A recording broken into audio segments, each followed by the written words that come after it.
Assalamu alaikum wa rahmatullahi wa barakatuh. Wa alaikum assalam wa rahmatullahi wa barakatuh. So, brothers and sisters, mashallah, we're here, episode 23 of The Perfect Storm. And for some of you who don't know the format, The Perfect Storm is basically when you come and tell us about your belief or what you accept to be true. And then we put the idea through the storm. But don't worry, the storm is more like a storm in a teacup. And, there were no lightning strikes or anything more severe than just a nice conversation. So we're very lucky, very fortunate. We already have a guest waiting backstage. Thank you very much. And we will get you on very shortly. Just to remind the brothers and sisters that this is predominantly and solely, actually, I should say this is for non-Muslims, because obviously we don't want to put your belief of Islam through the storm. Because we don't need to, as you already believe in Islam. So this is devoted to our non-Muslim friends, our brothers and sisters in humanity, and that will give you priority to come on to the show. So we've got our first guest. I beg your pardon. First guest. I'm sure he's not a ghost. It's Joe. Joe, we're going to get you on next. If you'd like to leave your camera on, you can do, or if you prefer not to, then you can also switch it off. So let's get Joe on first. Joe, welcome to the stream. Hey, thanks for having me. Can you guys hear me? Yes, we can. Loud and clear, Joe. Awesome. So, Joe, just tell us a little bit about yourself in terms of where you're from and what do you believe? Yeah, so I live in the United States, Indiana, and then I believe, I would say, in biblical Christianity. So I believe the Bible and its claims about God, reality, the afterlife. That's pretty much it in the most simple terms, at least. Sure. Well, that's very, very kind of you for coming on, Joe. It's always nice to have a new face. I don't believe we've seen you before.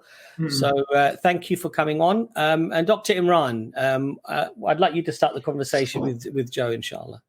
Sure. Welcome, Joe. Thanks for coming on. Thanks for having me. You've given us a sort of, you said biblical Christianity, interesting terminology there. So tell us what you mean by that and what's brought you to your conclusions. Yeah, so what I mean by biblical Christianity is, I guess there is, as you are aware, I'm sure, a lot of different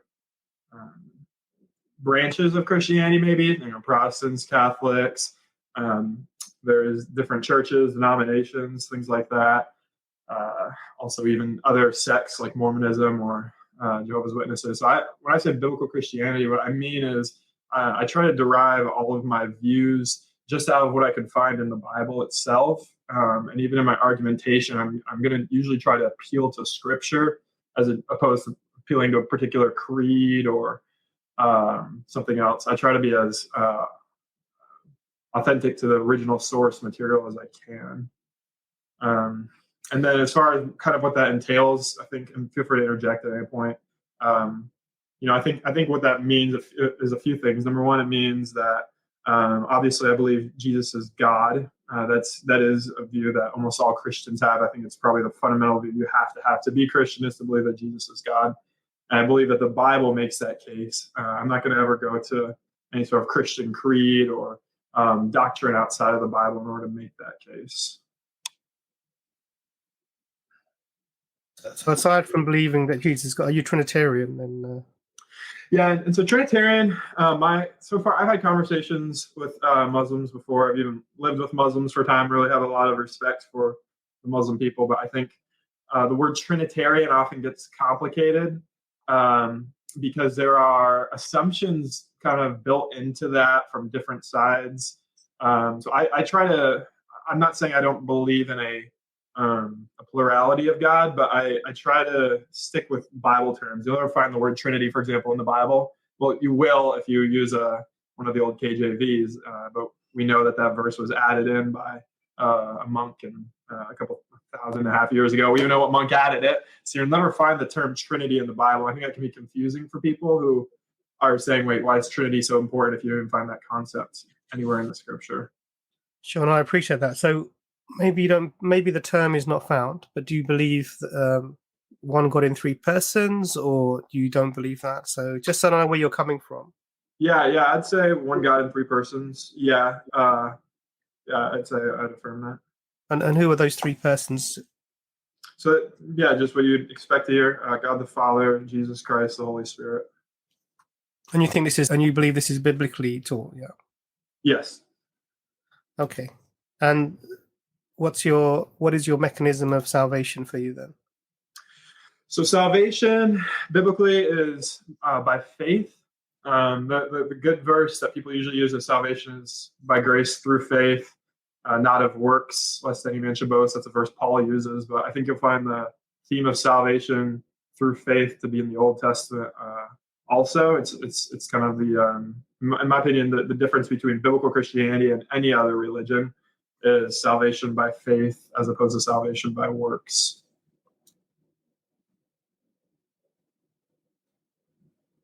Sorry, Imran, you're just muted.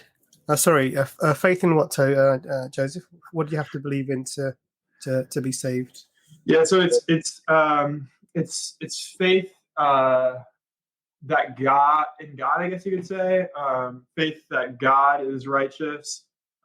It's the faith that God is a justifier, that He is the one who justifies us, as opposed to us justifying ourselves before God. So a good example of this would be, I don't believe that my good works, whatever they might be, whether in your worldview, whether that's my praying or my giving alms or anything like that, can ever gain me entrance into the kingdom. It's only or in a different conception, my keeping of the 10 Commandments or any other thing. It's only by my faith in God that am I saved, not anything good I could do.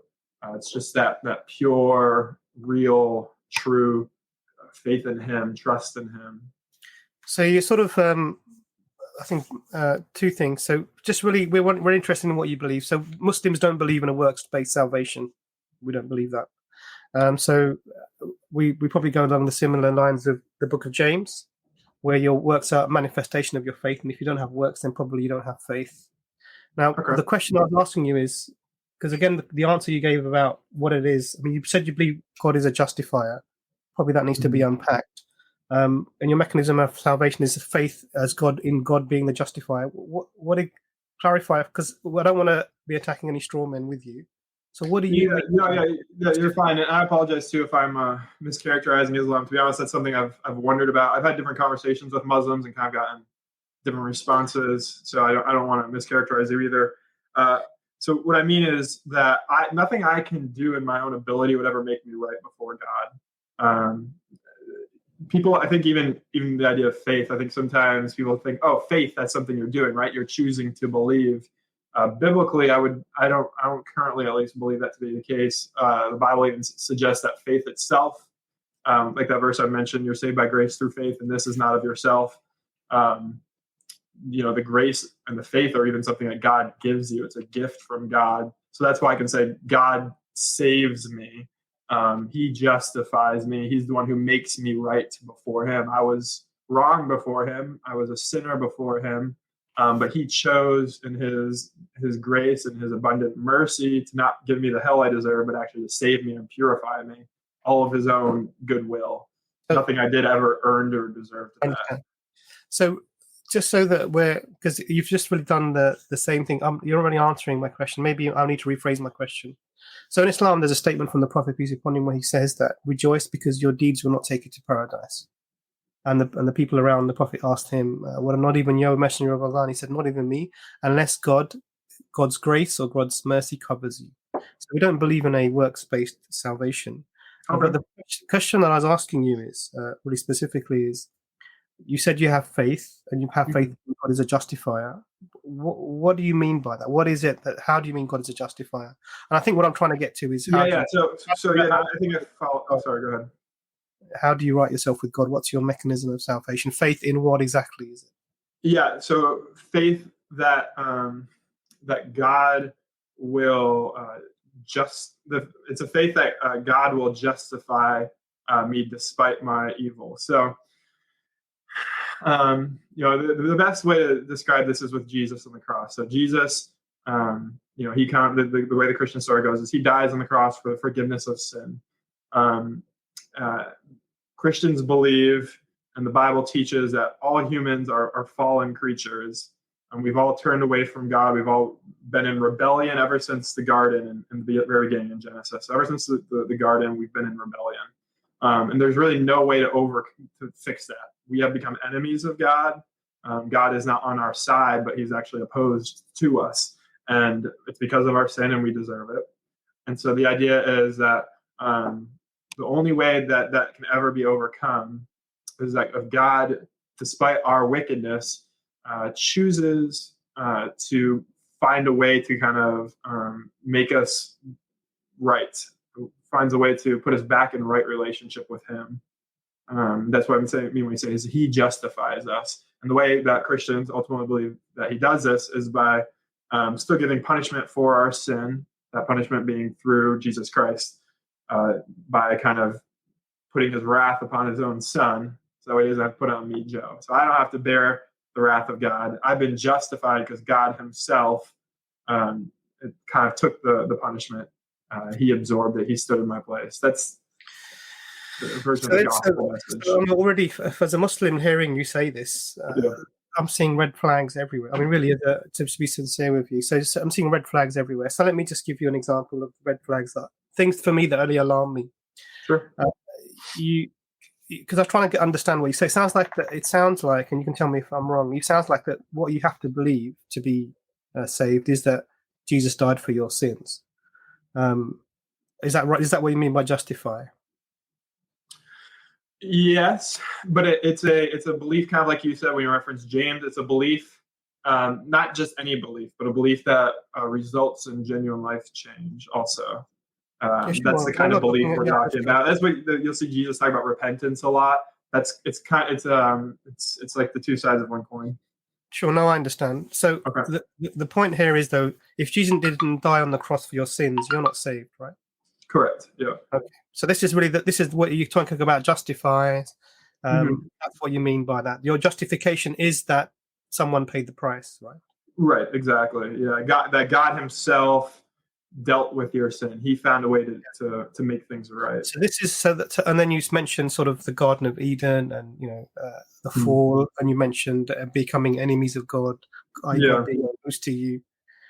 And then there's no way for you to get around this. God, Adam and Eve sin.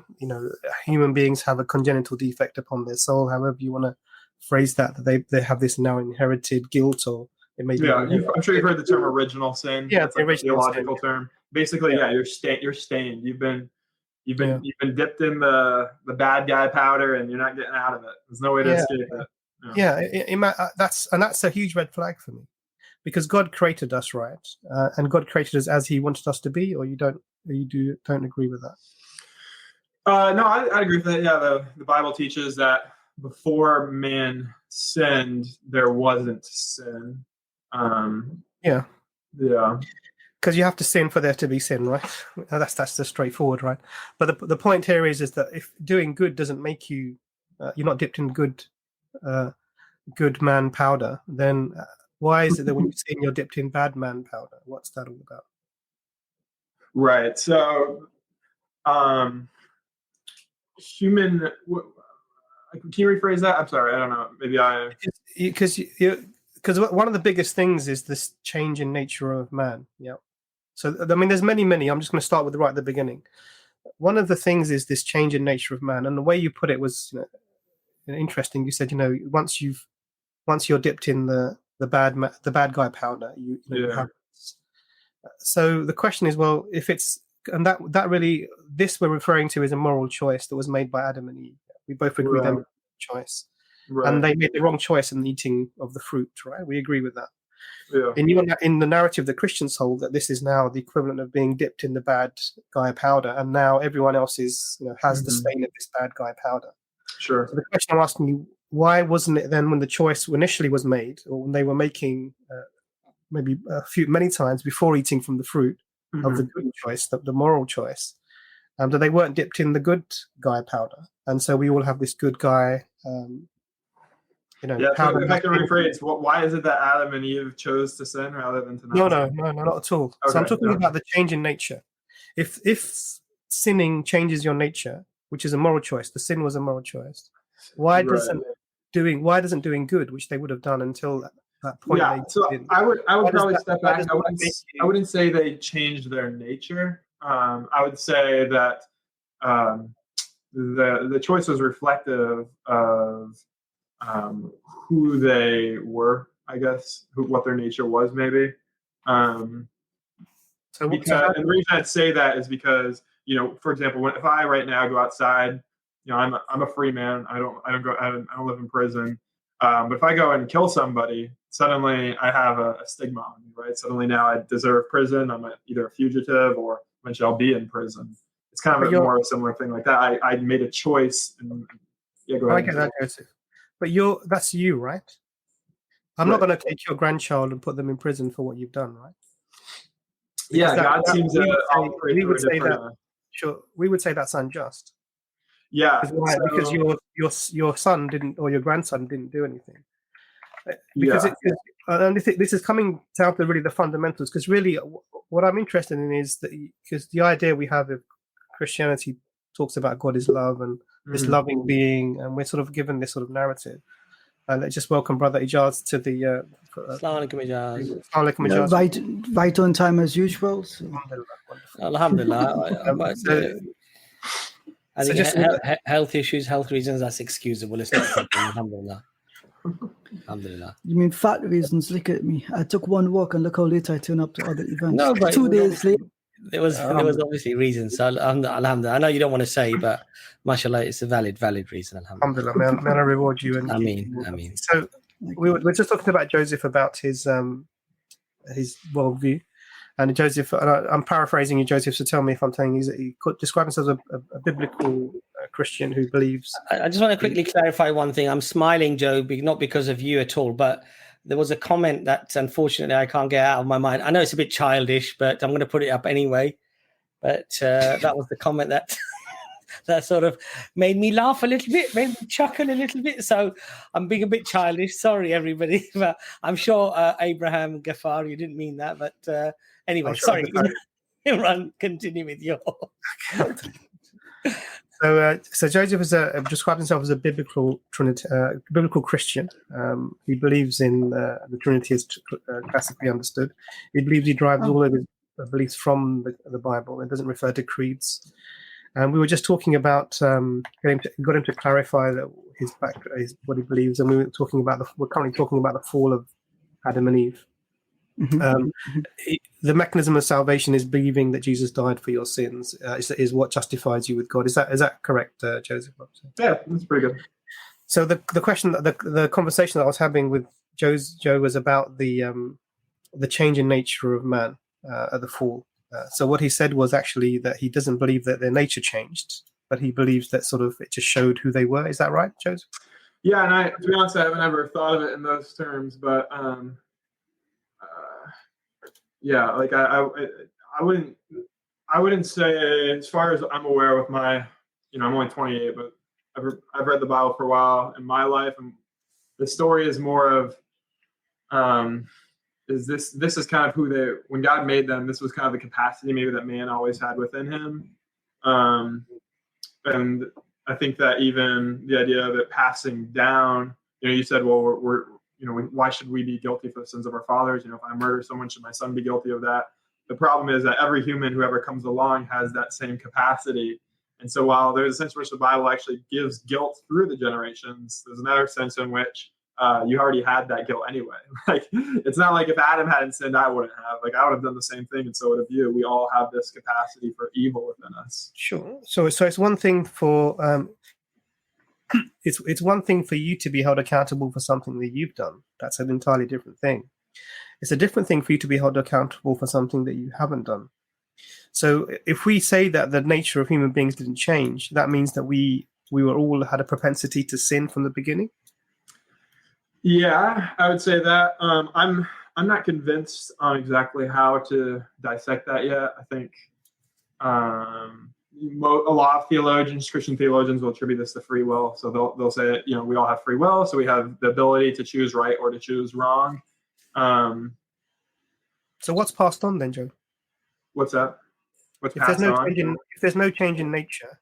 Yeah, well, so I still have the God ability to make choices, right? Like just like The Adam thing had that that ability. just let me clarify my question, Joe. So if our nature hasn't changed Mm-hmm. and we are as God intended us to be, Mm-hmm. then what is it? What is the original? What is the thing that's passed on now? What is? Well, here's the thing. I think that, and this might sound like a foreign argument to you, but I'll try to trace it. I think the idea, what you're trying to say here is, hey, God intended for, if you're saying that God intended for you to be someone who can make fallen choices, then what you're saying is God created something that's imperfect. Is that right?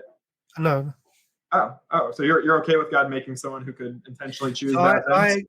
I agree that we are as God intended us to be. Okay, yeah, I'd agree with that. That's the only possible explanation, unless God's purposes don't come true, right? So then why is it? What is it that's passed on? What is this thing that happened when we chose the wrong decision?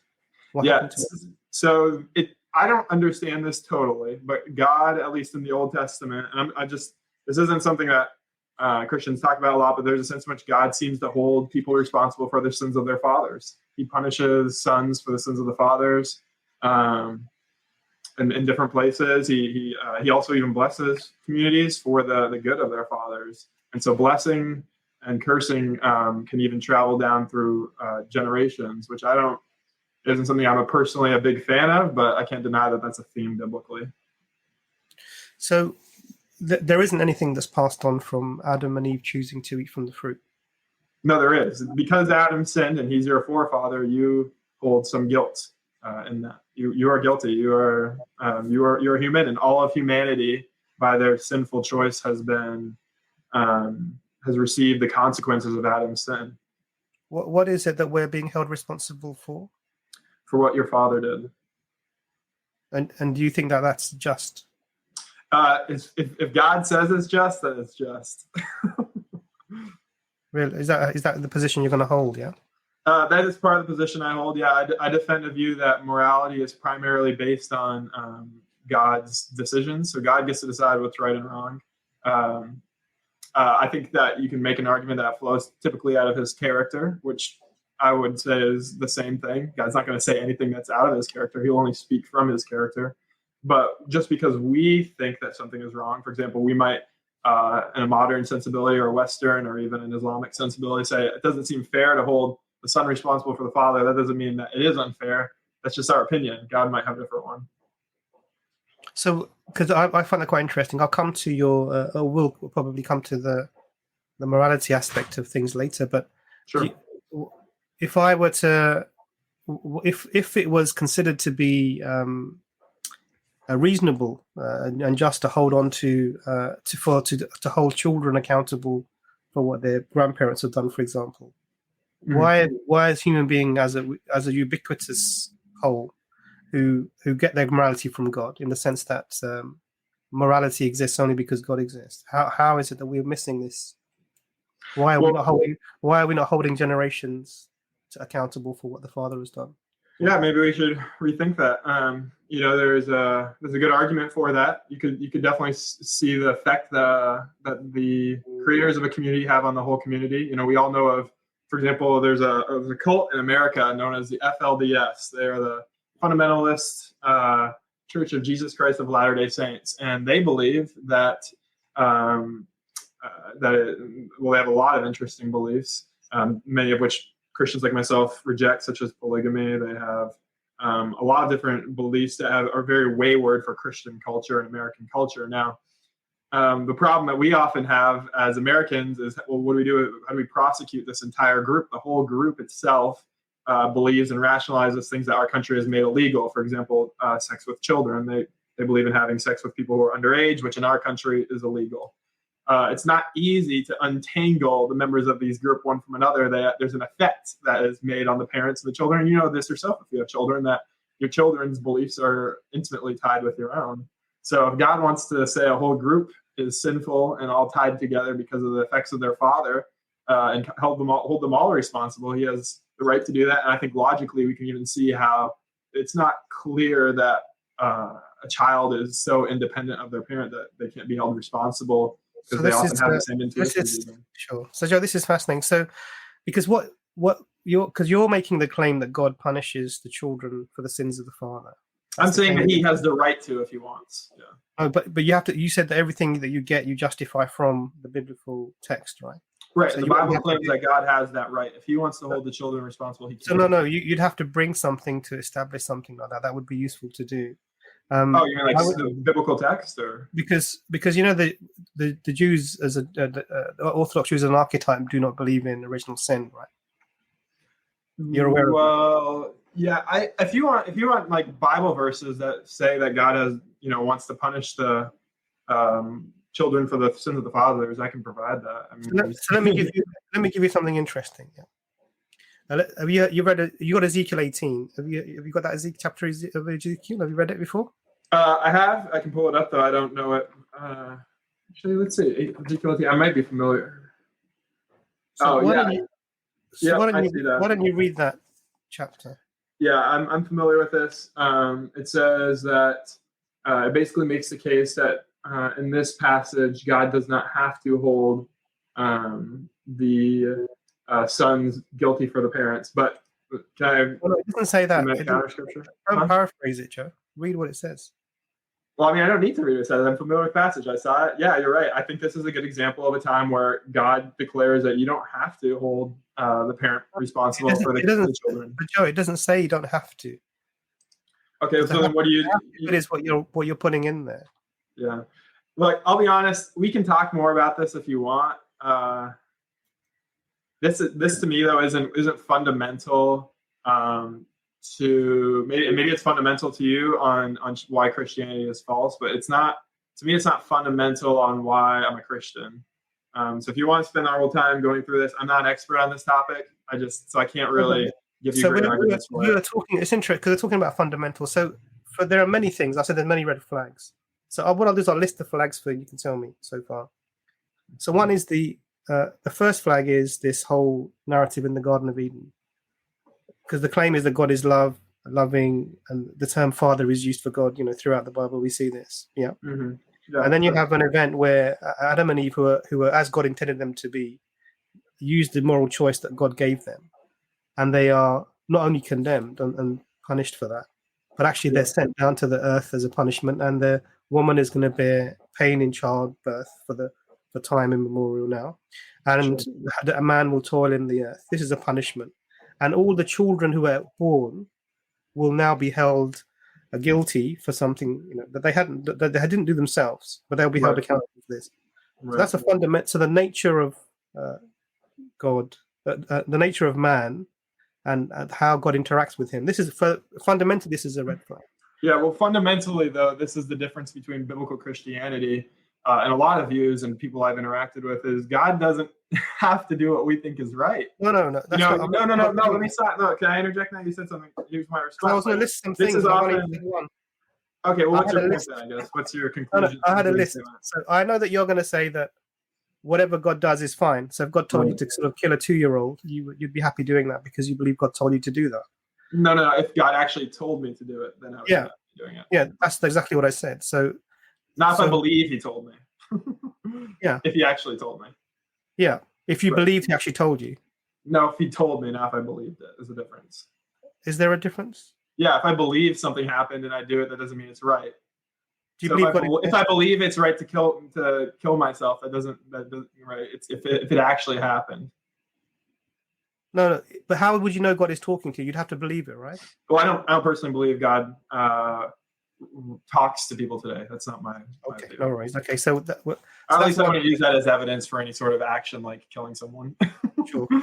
So that's one thing, and that's an issue. That is an issue. This fall of man and holding everyone accountable for that. Okay. The second thing that, because we're talking about a loving, caring God who then sunders to mankind. Again, I guess you're saying that it's an issue that God would hold everyone accountable. It's not an issue if God says that's how it works. We'll come to that. Because this is the whole thing. You're a biblical Christian, so you don't have to produce something for that. But I'm going to list the things for you, then we can have the further discussion. Okay. The second thing then is what happens then is that when man is on earth, there's nothing they can do. There's no way to reconcile yourself, right? Correct. Yeah.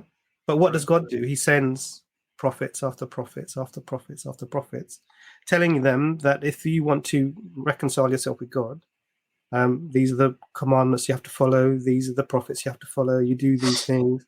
Repent to me. Hosea 6:6. Repentance. All of these things that are given for thousands of years, millennia. Yeah. But that's not the answer, right? Ultimately, no. Okay, so first problem we have is that we have this a non-change in the nature of man that now everyone is held accountable for, and a cutting off from God. God is, as you put it, what is the enemy? He's opposed to us. Yeah, we become the enemy of God. He's opposed to us, and then God is sending for millennia, thousands and thousands of years, the wrong message, the thing that isn't going to save you, following prophets and praying and repenting, all these things, that's not going to help you. And then the solution is found, right? But what is the solution? The solution is that God himself has to come down in the form of a human being, because why? God needs a price, right? He needs the price to be paid. Yeah, that's pretty much, yeah, sure. Yeah. So God, who pays the price to God? God. So God pays himself, yeah? Yeah. So God kills himself to pay himself the price of sin. Yeah.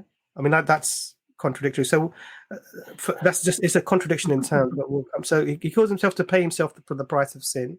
And that way you believe that you are now reconciled with God. Now, and then to top it all off is that you said that the only way that you can believe this is if God gives you the faith, right? Yeah. You can't have it any other way. So I can read as much as I like. I can read the Bible, 10 pages to Sunday. Not going to make a difference unless God wants me to be guided. I can't be guided, right? Theoretically, yes. Okay. Are you a Calvinist type of? So again, I don't like a lot of titles. I believe some people will associate the belief in God being saving you with Calvinism. It's maybe the term they like. I don't know that I affirm everything that Calvin taught, though. Okay. But you believe that unless God chooses you, you can't become absolutely, yeah, for sure. Yeah. So all of these are problems for me. Now, the whole point with the crucifixion is that there is no forgiveness in that interaction. No forgiveness. What do you mean? Who did the sin? Who sinned? You sinned. Yeah. Who's paying the price? God. Is that just? No, it's really nice though. But it's not just, right? We agree. It depends on what you mean by just. It depends on. Let me phrase it another way. Let me phrase it another way. I'd say yes, it's just. If you want a plain answer, yes. Is it always just to kill? Is it ever just to kill an innocent man? No. Okay. Was Jesus an innocent man? Yeah. Did God kill him? Didn't God send him to be killed? Yeah, but who killed him? So who killed God? You tell me. Well, the Jews, Pilate, the Romans. Is that what you believe? Yeah. That's what the Bible teaches.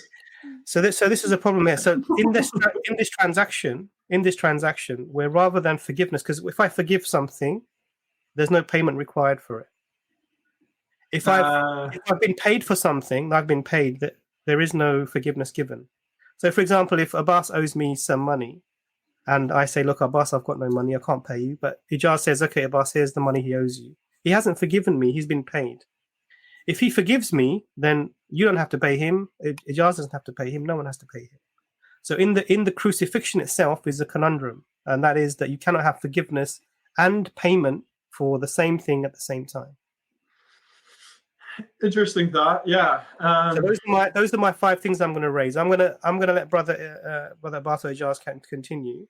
But for me, these are all red flags from what you've mentioned so far, and I have no over any of these. I have there's nothing satisfying for me in terms of what Christianity teaches. But Brother Ijaz, please continue.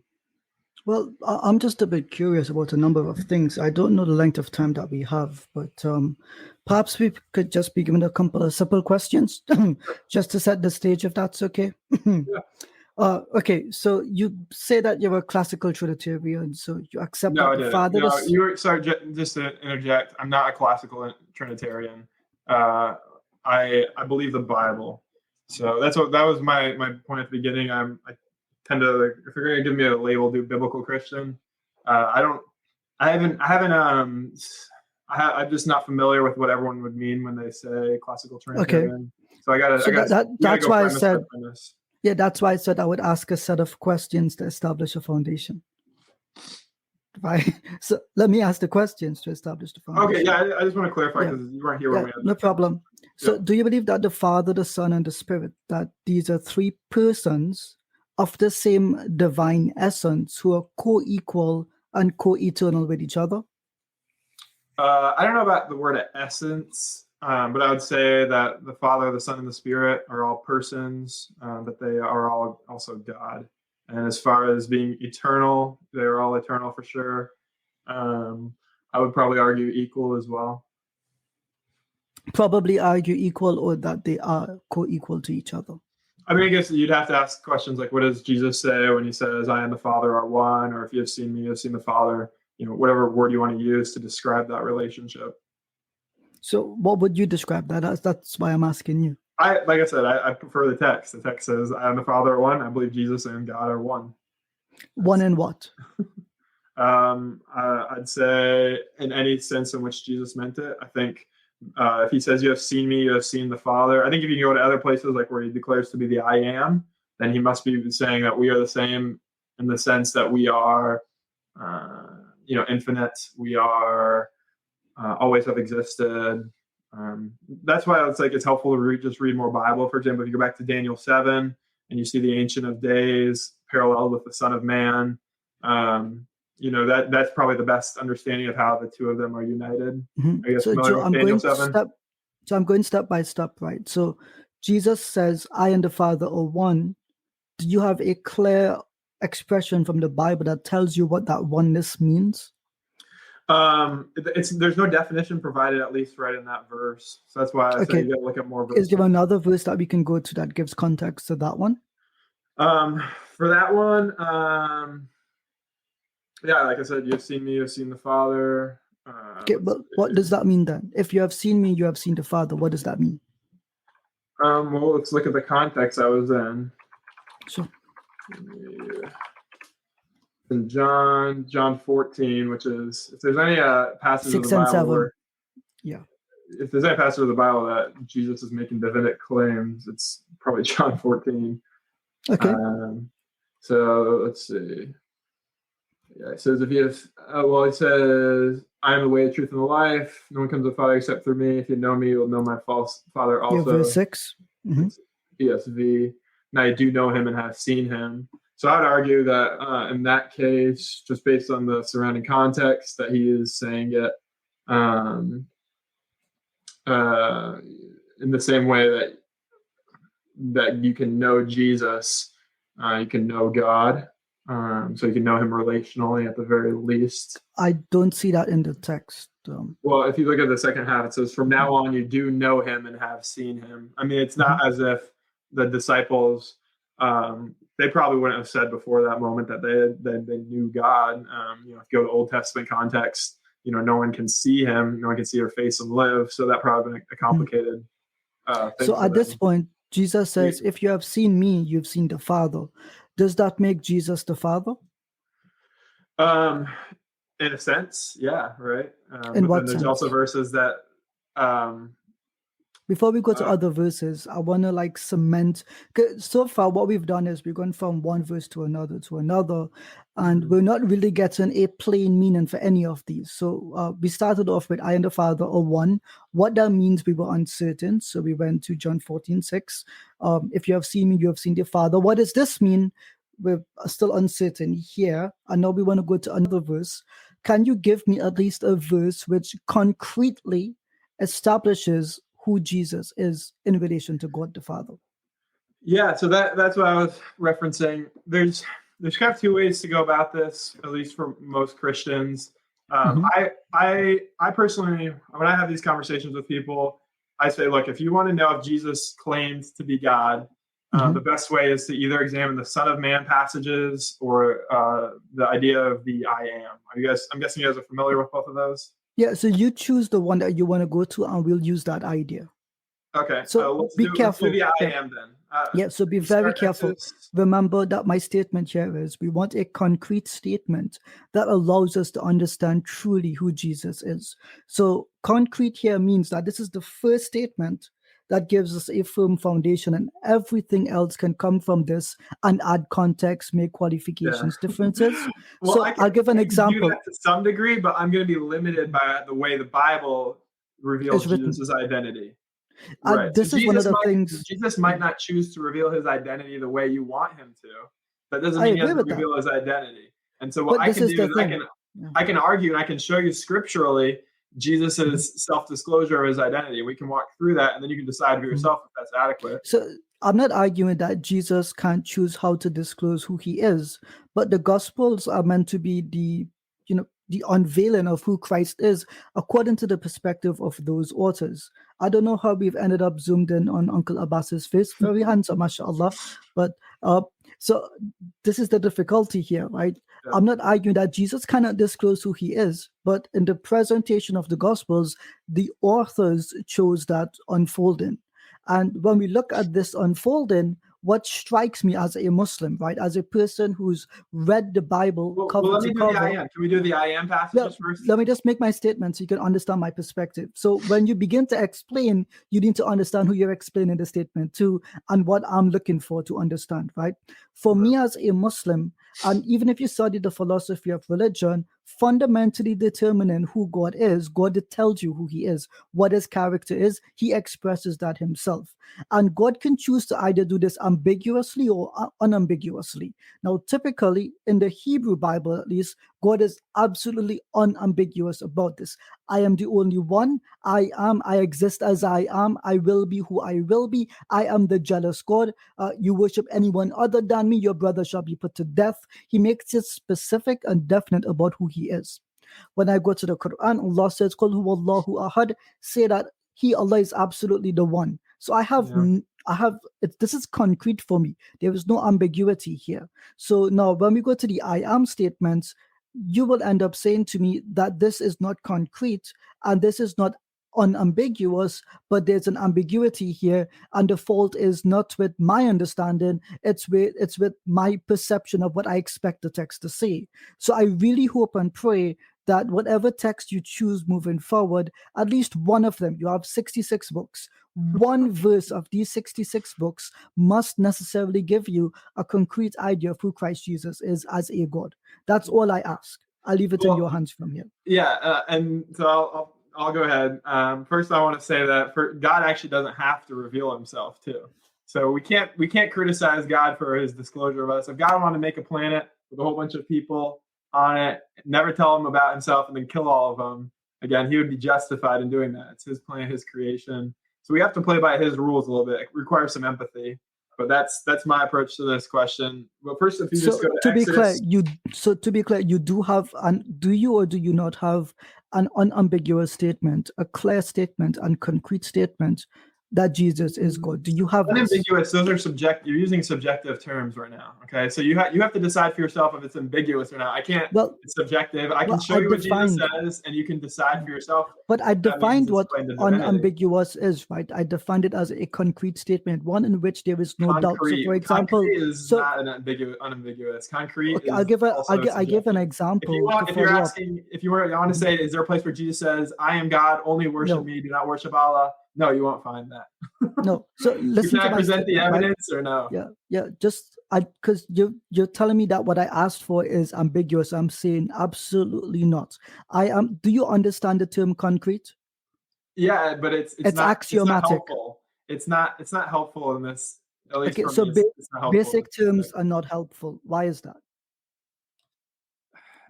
Joe, watch this. Do you want me to display where Jesus claims to be divine? I promise we will get into it, but you keep saying that, but you keep cutting me off again. No, I promise you, we've done this a couple of times. Abbas, does Allah declare explicitly who he is in the Quran? Is there unambiguous statements of him self-identifying that he is the only true God? Many statements. Okay, so as a Muslim, do I have doubt about who Allah is? Is it ambiguous?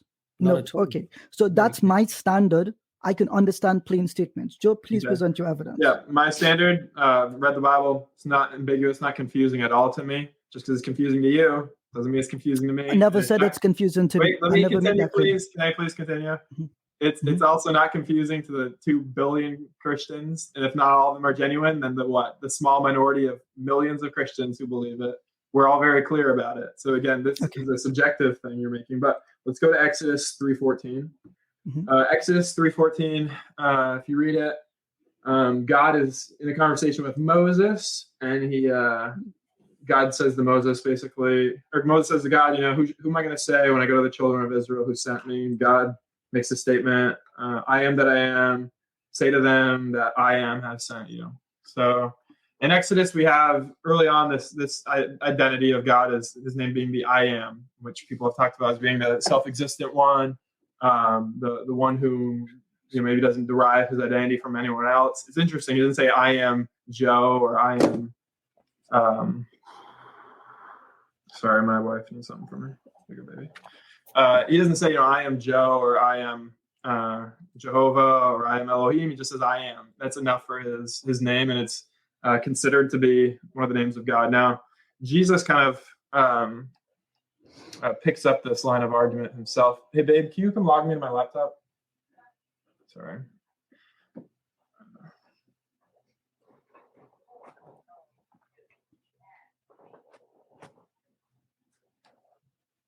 Yeah, I have some notes on this. I get into a lot of conversations on this. You will end up needing those notes. It's easier. I'm sure you guys have discovered to just be like, look, I already wrote about this. It does. You're so close to the Yeti microphone that you've got a red. I know what you were going to say. I just moved away. And it looks like somebody's got a hit on you with a laser on your head. So it's scaring me. Don't do that, please. Well, why do you think I appeared on EF Dawah today? Someone said if you don't turn up, these are the guns. SubhanAllah. Right, when you finish, I'd like to just come in there, but obviously just continue as you are, because I think that you're formulating an argument. Yeah. So I'm going to only focus on the I am. It's kind of hard to separate the Son of Man and the I am. Some people also don't like the Book of John, so I don't know if you guys are going to listen to all this and then try to undermine the Book of John. If so, then this makes this all pointless. But anyway, if you go to John 8. There's a passage in there where Jesus is having a conversation with the Jews, and they're basically accusing him of being demon possessed. Okay, or they at least ask him. They're like, are you a Samaritan? You demon possessed? And Jesus answers, no, I don't have a demon. I'm not demon possessed. And then he clarifies. He's like, look, I'm different from you guys because you're. Let me make sure I'm tracking it. He says, he separates them a little bit, but then he says, I know if I said I don't know God, I'd be a liar like you guys, but I do know him. I keep his word. And he says, your father Abraham even rejoiced that he would see my day. So he says, Abraham, you guys know Abraham, obviously. Abraham rejoiced that he would know and see the day of Christ. He saw it and was glad. And so the Jews naturally say, you're not even 50 years old. How have you seen Abraham? Jesus says, truly, truly, before Abraham was, I am. And then they actually pick up stones to stone him. So in that little passage there, we can see that Jesus is doing something interesting. Number one, he's saying that he met Abraham. So as a 33-year-old man, or whatever age you want to put him at exactly, he's saying he's already met Abraham. Number two, he says before Abraham was, I am, which harkens back again to that Exodus passage. Kind of a weird statement. Why would anyone say before Abraham was, I am, unless they were, one, complained divinity, or two, specifically going back to Exodus 3:14, which I think is obviously what he was doing, because then the Jews decided to stone him and kill him. And if you look in, and you might say, well, why were they trying to stone him? Why were they trying to kill him for claiming to be the I am? Just because you can say that Jesus was using Exodus 3:14 doesn't mean that's why the Jews were doing it. Well, the truth is the Jews often try to stone Jesus for claiming to be God. That's what they do throughout the New Testament. If you go down to John 10, just 2 chapters later, they try to stone him again. And in this case, they say specifically, we're not stoning you for any good works you're doing, but for blasphemy, because you, a mere man, claim to be God. So they again try to stone Jesus. They even admit, this is why we're stoning him. You're claiming to be God again, just like before. When you said, I was the I am, before Abraham was I am, you're claiming to be God. Here you're doing it again. And Jesus' response isn't to say, whoa, no, I'm not claiming to be God. He actually responds like this. He says, is it not written in your law, I said you are gods, plural? If he called them gods to whom the word of God came, and scripture cannot be broken, do you say of him that the Father consecrated and sent into the world that you are blaspheming because I said I am the Son of God? So Jesus' argument is like, look, there's already in your Old Testament, the way I read it, an idea of plurality in the divinity. And so what, you're going to say I'm blaspheming me? What if the Father sent me into the world? I pre-existed before my current life. He sent me into the world. Now you're going to accuse me, God, of blaspheming? How can I blaspheme against myself? So that's at least part of the argument. Are you complete? Yeah, go ahead. Okay, yeah, so you guys will note I didn't interrupt Joe. I allowed him to fulfill his entire argument. To begin with, Shemot chapter 3, verse 14 does not say I am. People who are fundamentally misreading the Bible can't read Hebrew. It says, Ehya asher ehya, I will be who I will be. It is a term in the perfect tense. People try to reduce it to I am because they don't also read Greek. The Greek is ego eimi ho on. I am the one being, I am the one essence. It is a complete statement. When I go to John chapter 8, verse 58, Jesus neither says, ego eimi ho on, nor does he say, Ehya asher ehya, I will be who I will be. He specifies, he actually cuts the statement in half, ego eimi, I exist. And this is a curious statement. I exist before who? He doesn't claim to be, I will be who I will be, nor does he say, ego eimi ho on. That would be a statement of divinity. I am the one being. I am the one existent. I am the one self-subsistent entity. That's what on, being, essence means. But Jesus cuts the statement in half, so it removes the divine prerogative that you so far implied. But he says, before Abraham was, I am. But why does he say before Abraham was, I exist? Why does he not say before Adam? Why doesn't he say before the pillars of the world? Why doesn't he say before the foundations of the world? He's not claiming to be pre-existent before all of creation. He's claiming to be existent before Abraham. But in what context? Who is Abraham to the Jews? He is the father of the Jews. This is what they call him, Father Abraham or Father Avram. Why do they call him this? Because he is their religious forefather. He is their spiritual authority. Jews typically describe themselves as one of two things, either the children of Abraham or the children of Moses in terms of their religion. So they say Rev Moshe or Rev Avram. They would use one of the two words, right? So this is the context here. So this is not a claim to divinity in any context. It's a claim, at least, of spiritual authority over the Jews. Any Jew would be able to tell you this. Then you say, but Ijaz, why would the Jews then want to stone him for blasphemy if he did not make a blasphemous statement? Well, at this point, you read John 8 properly. Just a couple of verses earlier, John 8, 44 to 48, he says that the Jews lie like their father, who is Satan. And they do not hear him because they do not hear the words of God themselves, meaning they don't read scripture, nor do they understand it. So when they make a claim of blasphemy, it is a claim of ignorance. And when they claim that someone is being blasphemous, they are lying. What does Jesus say? They lie. What did they claim that Jesus committed blasphemy? That Jesus claimed to be God? According to Jesus, they are lying against him. Therefore, this is not a positive claim. If you insist that what the Jews say is true of Jesus, then you've contradicted Jesus and said, when Jesus says that they are lying, Jesus was wrong. Jesus actually meant that they are telling the truth. You say, well, no, they tried to kill him multiple times. So there must be an element of truth to him and Jesus was wrong. And the answer is no, you don't read the Gospels. Matthew chapter 23, verse 37, Jesus specifies that the ones sent to the Jews, specifically the prophets, the Jews regularly killed them. Now, either it is the case that the Jews considered all those other prophets to be gods, hence they thought that they committed blasphemy and killed all of them, or Jesus, like the rest of the prophets, claimed spiritual authority over the Jews. They did not like that their authority was in question, and therefore they chose to execute anyone which challenged their authority. So fundamentally, in the 3 to 4, maybe 7 minutes that you spoke, none of the statements you give said that Jesus claimed to be God, and that you depend on the testimony of the people who Jesus say lie like Satan tells me that you depend on negative evidence for a positive claim. And hence, you've not presented something concrete. You've presented something which, to be quite honest with you, is not only poorly argued, but demonstrably false. Thank you. All right. Well, do I get to respond? I don't know how this podcast works. Yeah, that's why I stopped. Oh, okay, cool.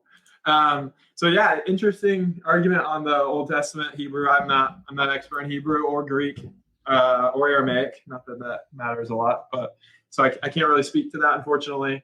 I do think your logic though with Jesus saying the Jews are liars mean that we can't trust anything they say. He didn't say that they were only liars. So I could say that, my sister is a liar because she's lying all the time. But, if she says I like this ice cream, that doesn't mean I have to assume it was a lie. So you kind of go too far in your logic. You get a little out of control, I think, on that. And I think, when the Jews specifically state their reason for wanting to stone Jesus, I think you got to look at that. They say, you, a mere man, claim to be God. So what? They were just making up a reason to kill him because they didn't like him. I mean, you could say that. It seems to be stretching a little bit out of the context. I think the only thing that was really strong about your argument was maybe if I'm misreading the Hebrew, and you might be right. I don't know enough to know about that, so I can't speak to that. Are you complete? Well, just to be clear, I'm not misreading anything. It's within the same chapter, John chapter 8. So the context. I know, but you got like, do you treat anyone that way in real life? Does anyone act that way? Do you ever say to someone you're a liar? And then they say some other, you can say someone's a liar in a general term. You can declare a group of people to be liars. That doesn't mean they only speak in accuracy. This is specific. Jesus is specific. That doesn't follow. It doesn't follow that because you call people a group of liars. Can you read John chapter 8 verses 44 to 48? I can also think. Yeah, I'm glad you can think. Can you read John 44 to 48, 8 chapter? You already read chapter it. 8 verses they can decide for 44 to 48. themselves. It's such a reductionistic argument. No, can you read it for us? No? I'll let you continue. But Zach, you've been on for nearly. Joe, you've been on for nearly an hour, and we would like to sort of get other guests on who've been waiting in the backstage. So, Ijaz, sorry, if you could just round things up. So let's read. Can I make a statement? So I think what's too bad is I think you guys are going at the wrong. I guess the wrong approach to this. So I think that first of all, could I just read John chapter 8? I would have to check the Hebrew to see if that's true or not. You can go ahead. True. Yeah, read it. I already heard it, but read it again. Right. So I'll read it for everyone. John chapter 8 verses 44 to 48. I'm reading the Lexham English Bible. That's my preferred translation next to the NET. It says, Jesus says to those same group that will eventually in the very next few verses accuse him of blasphemy and of claiming to be God. Here's what he says about that group of people and their trustworthiness. He says, you are of your father, the devil, and you want to do the desires of your father. That one was a murderer from the beginning and does not stand firm in the truth because the truth is not in him. So who is the truth not in? Not in the Jews, neither in Satan. He continues, whenever he speaks, he lies. He speaks from his own nature because he is a liar. So let's be clear here. Whenever he speaks, he lies. But according to Joe, not every time they speak, they lie. It's only sometimes. So Jesus is wrong here. But to continue with it, he says, whenever he speaks the lie, he speaks from his own nature. So it's not that they choose to speak this way. It's in their nature. They were created to lie. Forget anti-Semitism. It continues. Because he is a liar and the father of lies. Because I am telling you the truth, you, the Jews, do not believe me. Who among you convicts me concerning sin? If I am telling the truth, why do you not believe me? The one who is from God listens to the words of God. Because of this, you do not listen, because you are not of God. And in the very next sentence, what do the Jews do? They lie against him, confirming his words. Here's what the Jews say. This is verse 48, and I'll end here. The Jews answered and said to him, do we not correctly say that you are a Samaritan and have a demon? So yeah. I trust what Jesus says. What did Jesus mean then when he said, is it not written, I said you are gods? What did he mean when he said the Son of God? Psalm 82:6, yeah, that they were Elohim. It means that they are what we call shaliachs of God. Again, another Hebrew term. Any Jew would be able to recognize this. And because they speak on behalf of God, they are represent of the position of God. Jesus actually confirms this, I think, in Matthew chapter 10, when he says that they sit in the seat of Moses, and thus they judge with righteous impunity from God. So I would rest my case there. Thank you.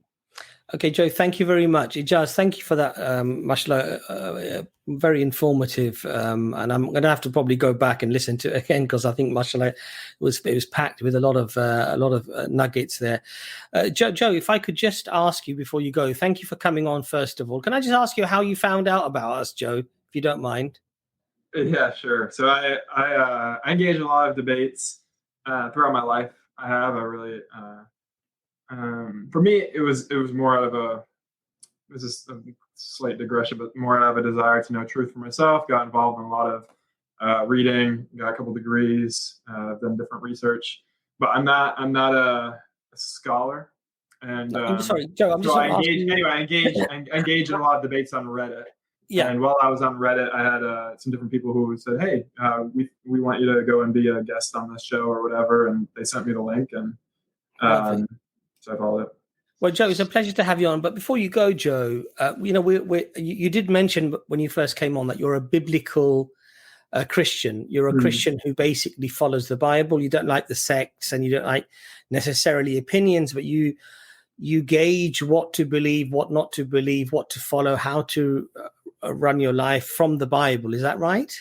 Ideally.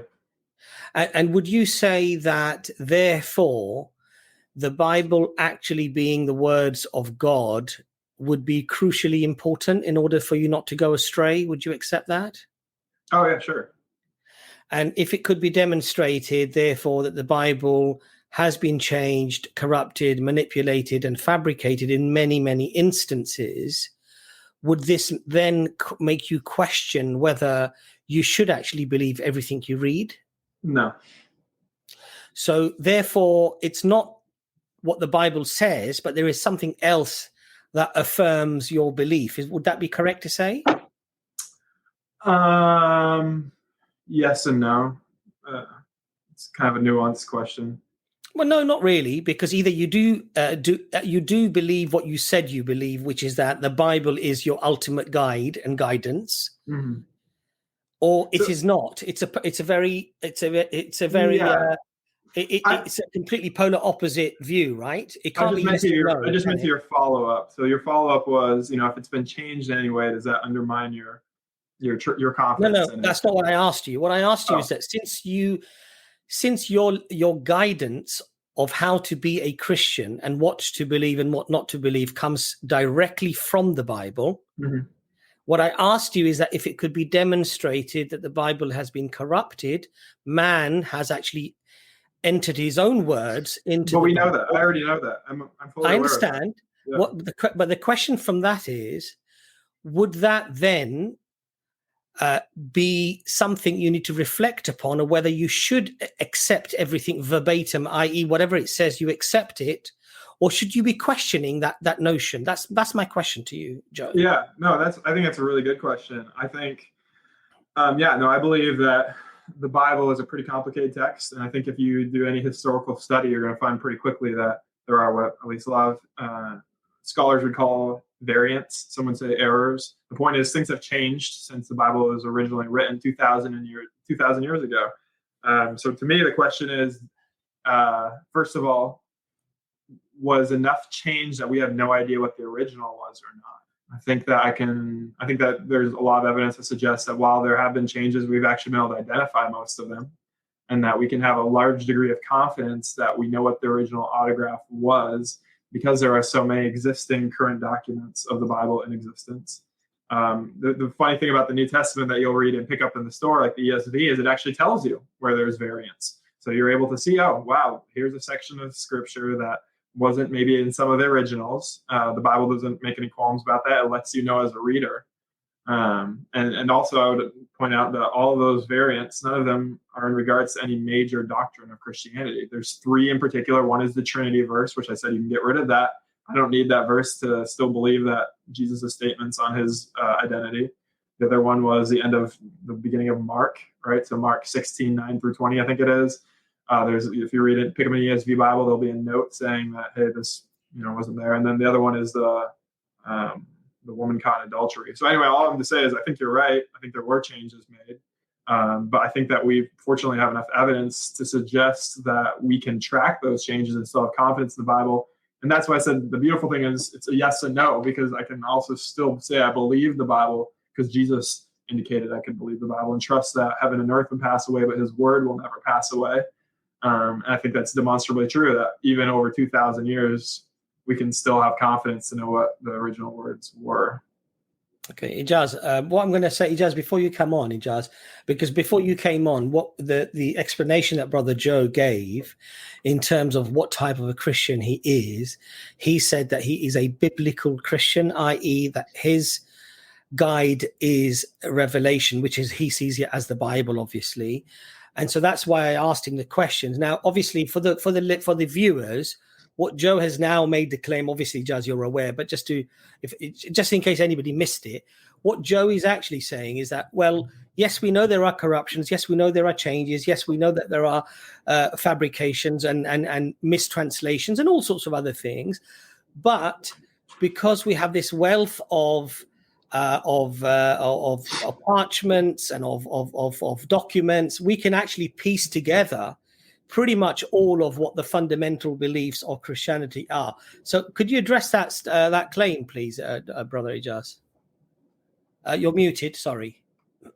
Yeah, that's a very fascinating claim, because the unanimous position, at least if you look up the status questionis of the textual critics today, is that no, we cannot reconstruct the orthographic text, but we can reconstruct an archetypal text sometime around the late 3rd, early 4th century CE. The difference between the two is that the orthographic text is what the original author would have intended to write in the form that they intended it to be released publicly. We don't have that. What we have is a form concurrent to the 4th century uncials. And this is different from what the autographs would have been. So, for example, Joe made the very, strange claim that there were only 3 main variants. This is incorrect. Almost every form critic alive agrees that the Johannine prologue is an addition to the text of John, including John chapter 21. We've addressed this on the historicity streams and given the references for these claims. Joe may smile, but he can't actually respond to these arguments. Yes, I can. Another claim is I can respond. Respond to John chapter 1, the Johannine prologue. I want to start with your first claim that no textual critics believe, there's unanimous agreement among textual critics that we have no idea what happened in the early text. I didn't say that. Something along those lines. You were basically saying I didn't say that. No. Okay, so did you say that textual critics agree that we can't know for sure?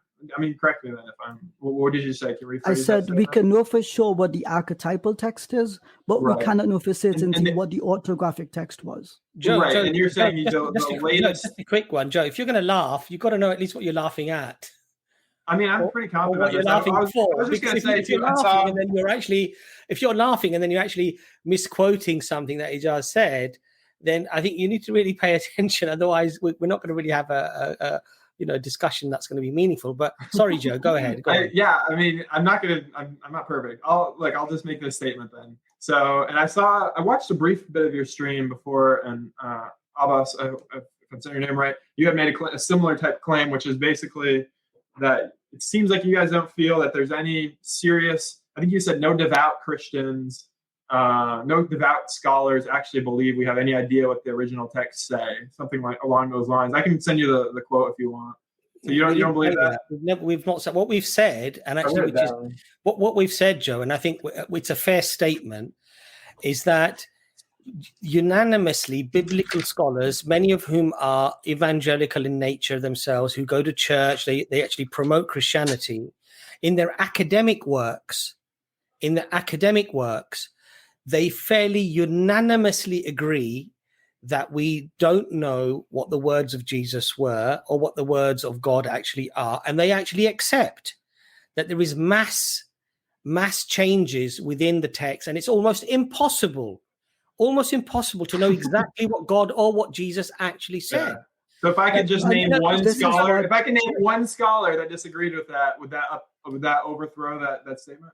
No, What if I but can name? What if I can name a whole schools? What if I can name a whole schools that disagree with that? What if I could go down the list? Liberty University, Taylor University, Houghton College. Every one of these schools are places where they believe the Bible, and the scholars have to make a statement of faith, and that statement includes trust in the Bible. And at the same time, they study the Bible in an academic setting. They all have doctorates. Yeah, I know these people personally. I'm friends with these people. I'm happy you know them. I'm happy you know them. So you can't But say when they that signed a with confidence. statement, It's so absurd. I can correct your absurdity here. When they signed that statement, they're making reference to something that you reject, which is the Westminster Confession of Faith.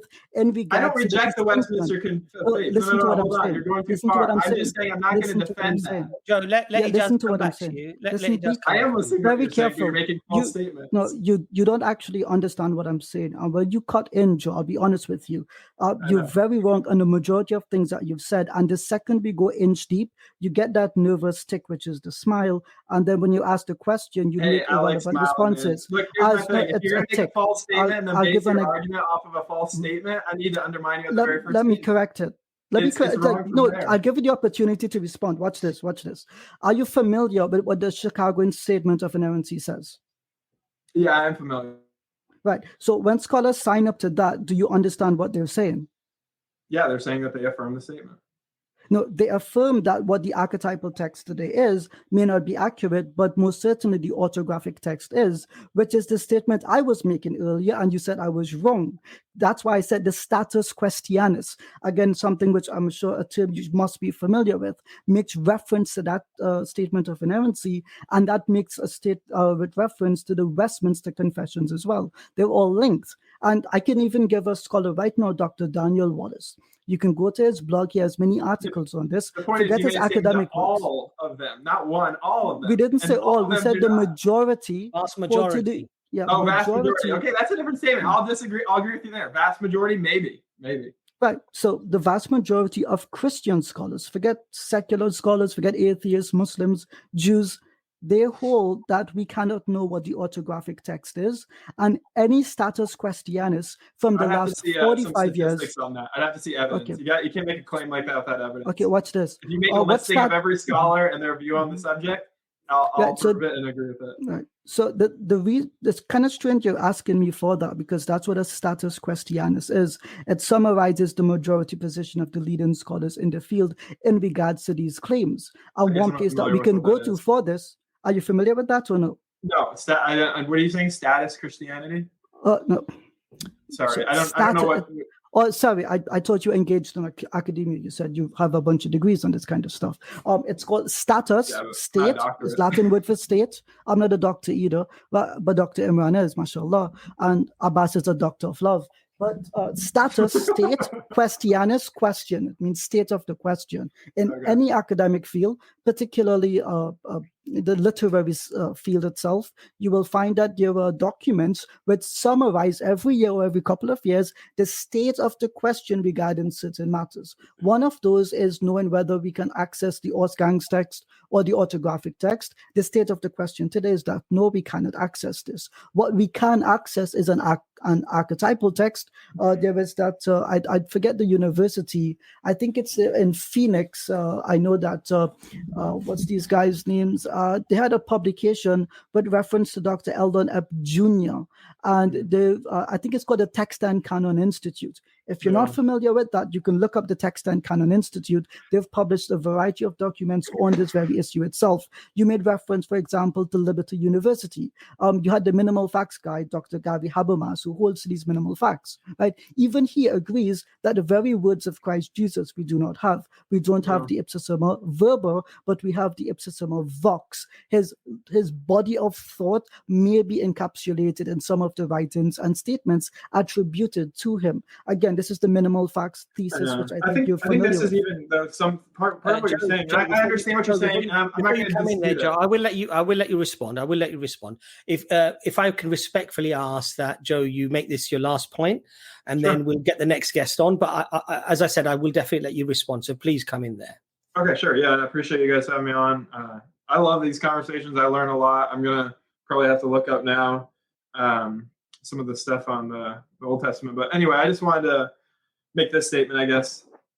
I think part of your whole argument, to be honest, is somewhat invalid. I get what you're saying about, hey, most scholars disagree. And I think that's something my understanding with your community is you guys really have high esteem for your scholars. There's maybe a stronger authority structure that you have that I just don't ascribe to. I think ultimately saying, even if every scholar in the world said that I was wrong in this issue, that's argument through authority. And it doesn't really matter if everyone says one thing if the text itself says something different. So you can only take the argument of authority so far.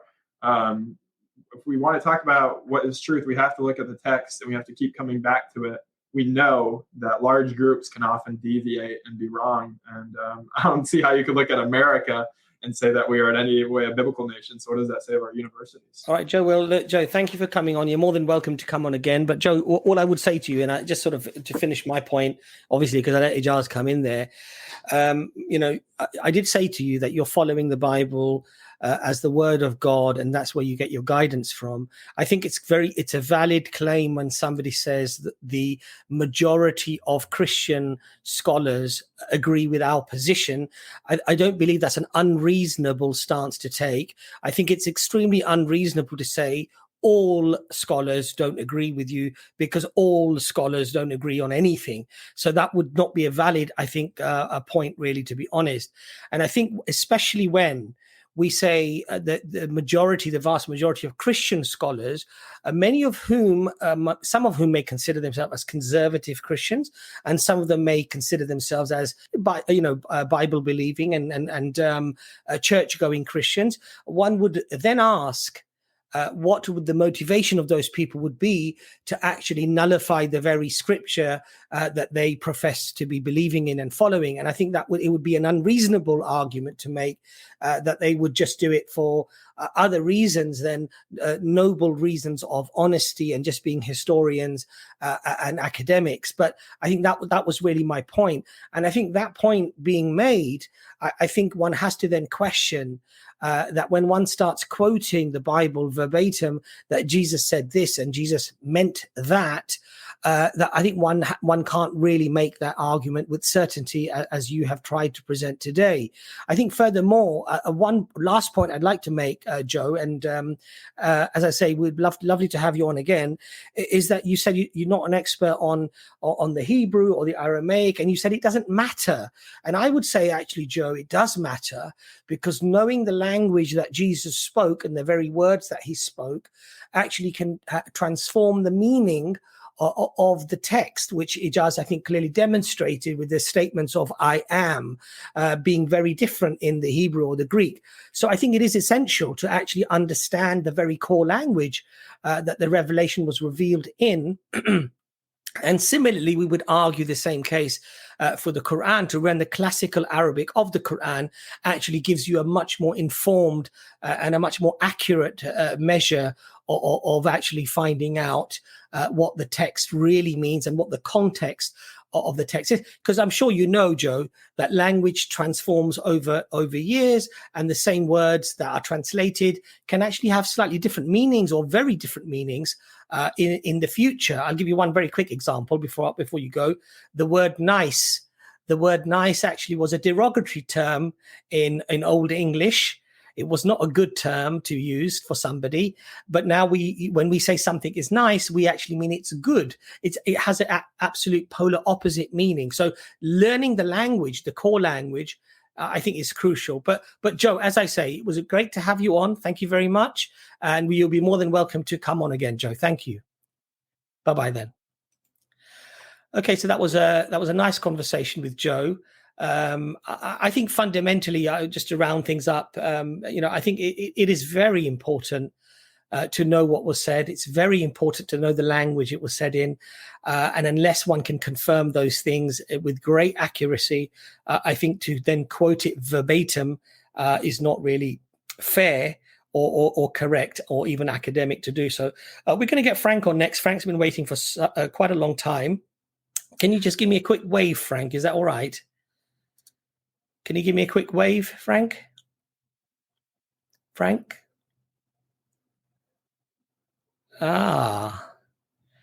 So Frank, before you've come on, we've actually managed to wean you out.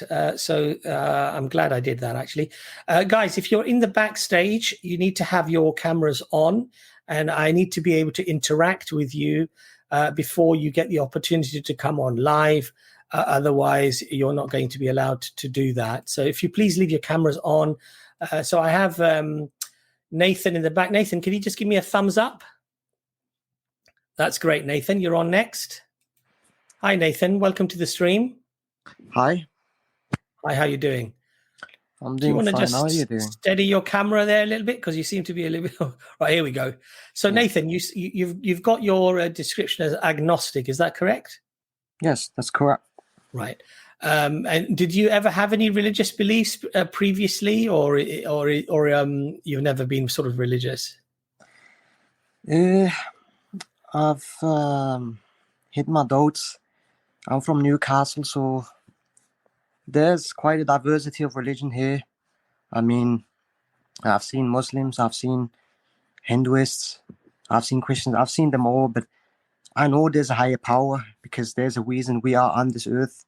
But I just don't know which religion is the right one. So that's what's confusing. What I'm saying is that, Nathan, did you ever have a religion of any sort? Are you born in a religious family, for example? No, I've been growing up as an atheist. Okay, and can I ask you, if you don't mind, like your parents, are they religious at all? No, they're not religious at all. Okay, so They're quite liberal.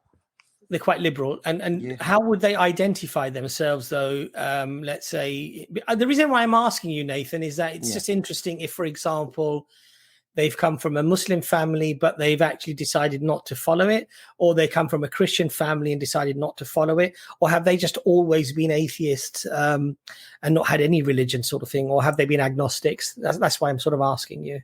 They've just always been like not interested in religion at all.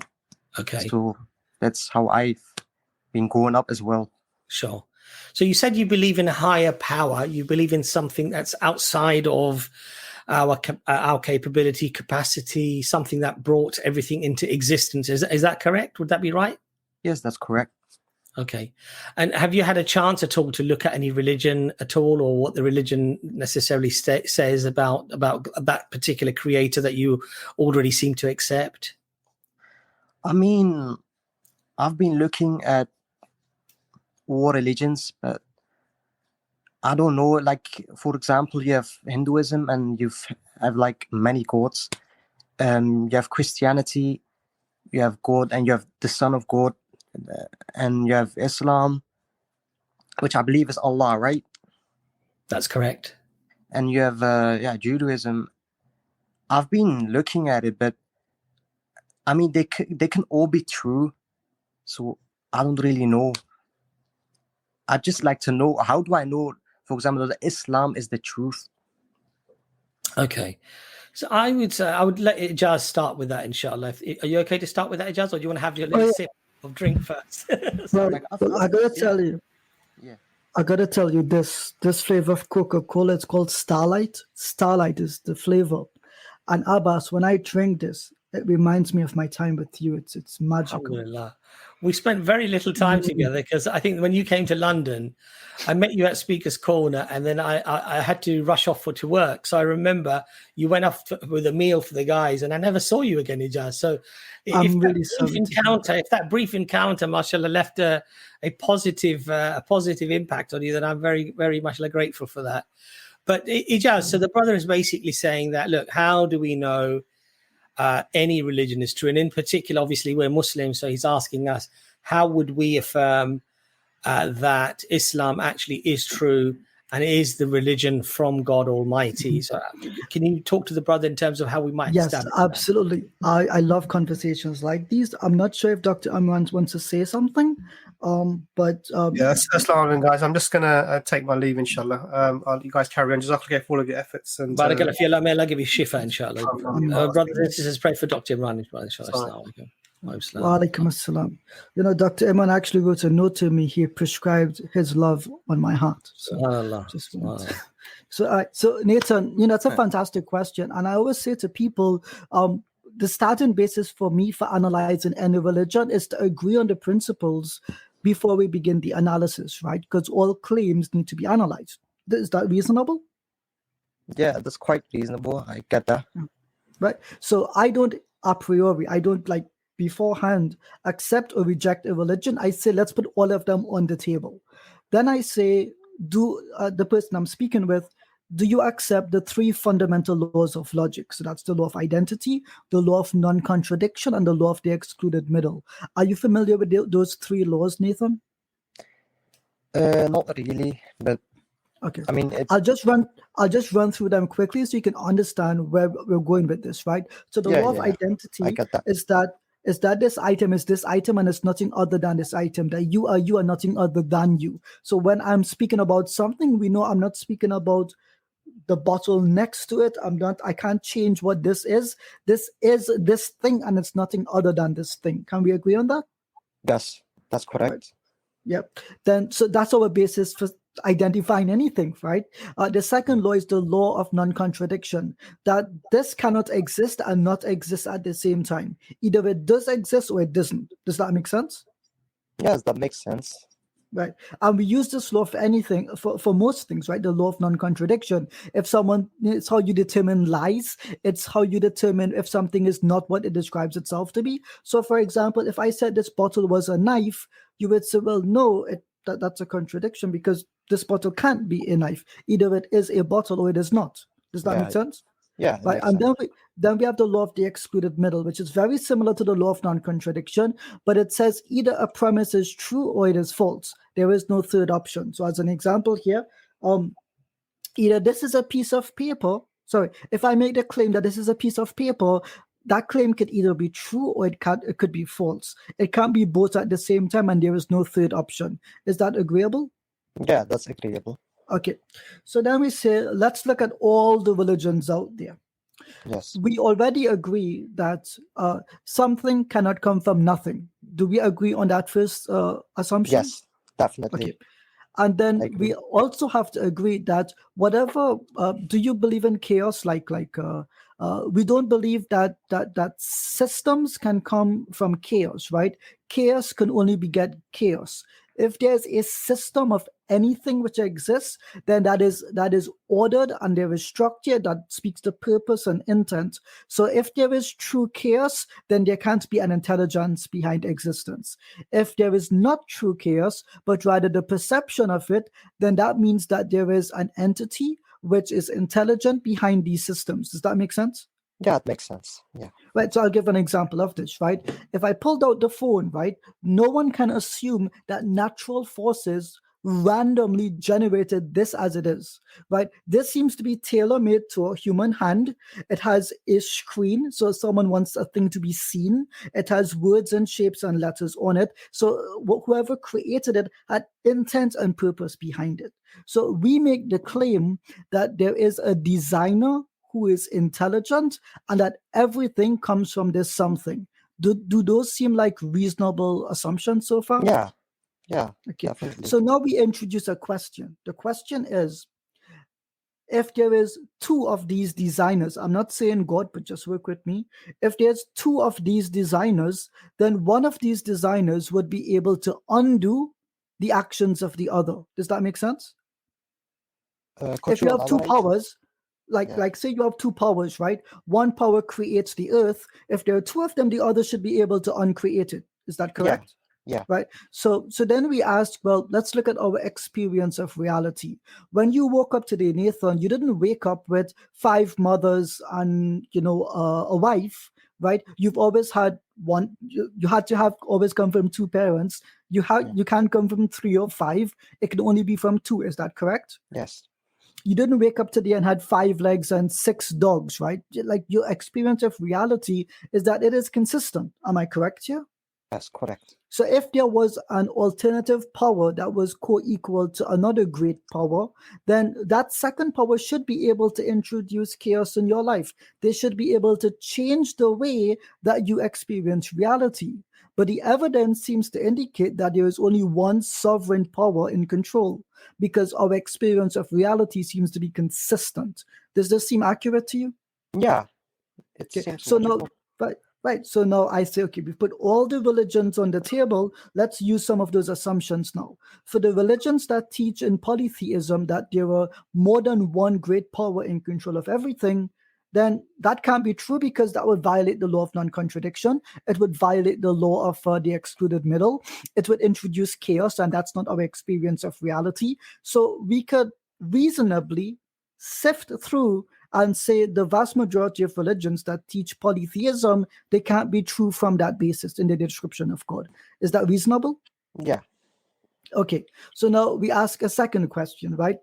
If there is a designer who is intelligent and he's the only sovereign in control, then this sovereign has to have compassion on his creation. Why? Because any being which is intelligent, in degrees of intelligence, they tend to take care of lesser things beneath them. As an example, do you look after plants and animals, Nathan? What do you mean by that? Okay, so this designer or this intelligent being, they will have mercy and compassion on their creation because they chose to create them with intention, right? Yeah. And so this designer must have a purpose or a reason for having created these entities. Would that be Yeah, I reasonable? agree. I definitely agree. Yeah. Right. So then I say, okay, let's look at all the other religions on the earth now. Jazakallah khairan Rum for your donation. Right. We look at all the religions out there.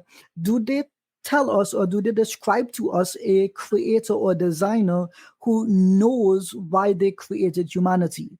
And we don't seem to find this in the vast majority of religions. So we've already sifted through polytheistic religions, and now we're looking at monotheistic religions who only have one power. And this one power has to be able to account for why humanity, why animals, why planets, why space, why trees, why intelligent life exists. And so I don't find that the vast majority of religions can give an explanation which is reasonable for why we exist. Does that make sense? Yeah, it makes sense. But if you could explain why. Right, so I'll explain why, right? Yeah. This intelligent creator, right? He chose to create us. Nothing put a gun to the creator's head and said, create these entities. So if God chose to create us, it shows intention. And if there is intention behind an act, then there is necessarily mercy behind it. Because you don't bring something from a state of non-existence into existence for no reason. There must be a reason or purpose. And by bringing something into creation, this is a mercy itself. Because you could have left that thing in non-existence. Am I correct? Yeah. Yeah. That God didn't have to create you, Nathan, but we believe that God chose to create each and every one of us, right? Yeah, so that's why I God believe I'm here for a reason. Like exactly. And this Yeah. is what Islam says. Islam says God didn't press a button and we just popped into existence, but rather it is that God chose to create each and every individual who has existed and will exist. And that this one God, after having created us, wants us to worship him and live a just life. And in this just life, we create a state of harmony and mercy for each other. Is that reasonable so far? Yeah. So that leaves us reasonably with three main religions at this point. Because in Hinduism, they believe in reincarnation and all its variations, that God endlessly causes you to come back into existence again and again and again. There is no purpose for this. There is no end to your suffering. You can be reborn as an animal over and over and over and over again, Yeah. and never actually come into be a human. There is no rhyme, reason, or mercy in that, right? How can a dog do something that's wrong? It's only following its nature. You can't moralize a dog. Yeah. Right? No. That's a right. So Yeah. so that's why we've ruled out the vast majority of religions. Either it is that they're polytheistic, or they describe God with some qualities that don't make sense, particularly why God chose to create humanity. Or if they do indicate why God chose to create humanity, they don't describe a God of mercy. They describe a God who is apersonal. He has no contact with humanity. He does not seek to guide us or help us. Why would God choose personally to create each and every one of us and not want us to experience merciful and good lives? That does not make sense. Yeah. Right? It doesn't. Yeah. Otherwise, he would have just pressed the button and he wouldn't care who came into existence or not. But that's not the existence that we see for ourselves. So that only leaves us with three religions at this point. Do you know what those three religions are? I mean, yeah, I think it's Islam, Christianity, and Judaism. Right. Yeah. And so now we say, okay, I am a Muslim, so I could be biased. That's why I'm asking you, Nathan, is this reasonable or unreasonable? Because if I'm biased, you are the one that can say, I caught you, you're just trying to get me to counter this, right? So let's keep going here. Yeah. Islam teaches specifically that this God who created us, he wants us to know who he is. And once we identify who he is, we know as individuals where our place in existence lies. So, for example, this God who created us, he considers us his representatives on the earth. We're not like him. We're not equal to him. We're not greater than him. We can't make him suffer. But because we are his creation, he's given us a system of way of living which can reasonably create justice in society. So even in the Quran, Allah mentions that the Prophet Muhammad, peace be upon him, he was not sent into the world except but to be a mercy to all of mankind, to all the people that exist. So this is interesting, right? So the message of Islam is to introduce mercy and justice in our lives. There's even another verse in the Quran that says, even if you hate a people, do not be unjust towards them. So God is not telling us that we can't have severe dislike for each other. I can't control how you feel about me, Nathan, nor can you control how you feel about me, right? To some degree, yes, but we dislike people and we don't love them.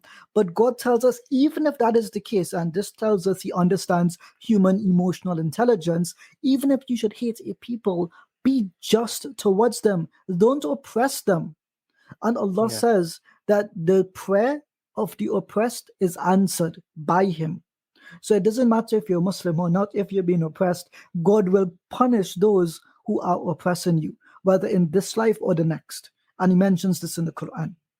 So I say, okay, let me then look at Christianity, because this is the second biggest religion. Well, it's technically the biggest religion right now. What does this God say about humanity? Well, this God seems to indicate that he himself had to suffer in some capacity for the sins of humanity. Well, already this introduces a problem, right? If God is all powerful and he is just and he is merciful, can the creation hurt him? And the answer has to be reasonably no, because he's our creator, we're not equal to him. Let me ask you a question. Do you think I can shoot an arrow and hurt God? No. So if God is all powerful and I am his creation, do I have the same kind of power as he does? No, definitely not. Right. So hence the Quran says, "Laisa kamithlihi shay." There is nothing which exists that is equal to or greater than Allah, nor does it match him in his qualities and attributes. And this is the problem with Christianity. God can be harmed. The Son of God can be harmed. He was in fact killed, and death had mastery over him, right? Romans chapter 6, right? So this introduces a variety of problems for which Christians have ultimately said, these things we believe, but the knowledge of them and the reasons behind them are mysterious.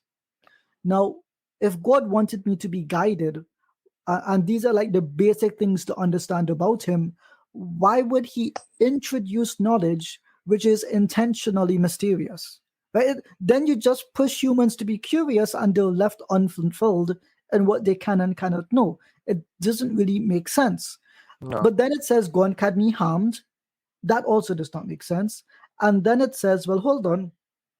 I'm doing away with the law, because this was the big thing with Christianity. It does away with the mitzvot, the 613 commandments that God gave.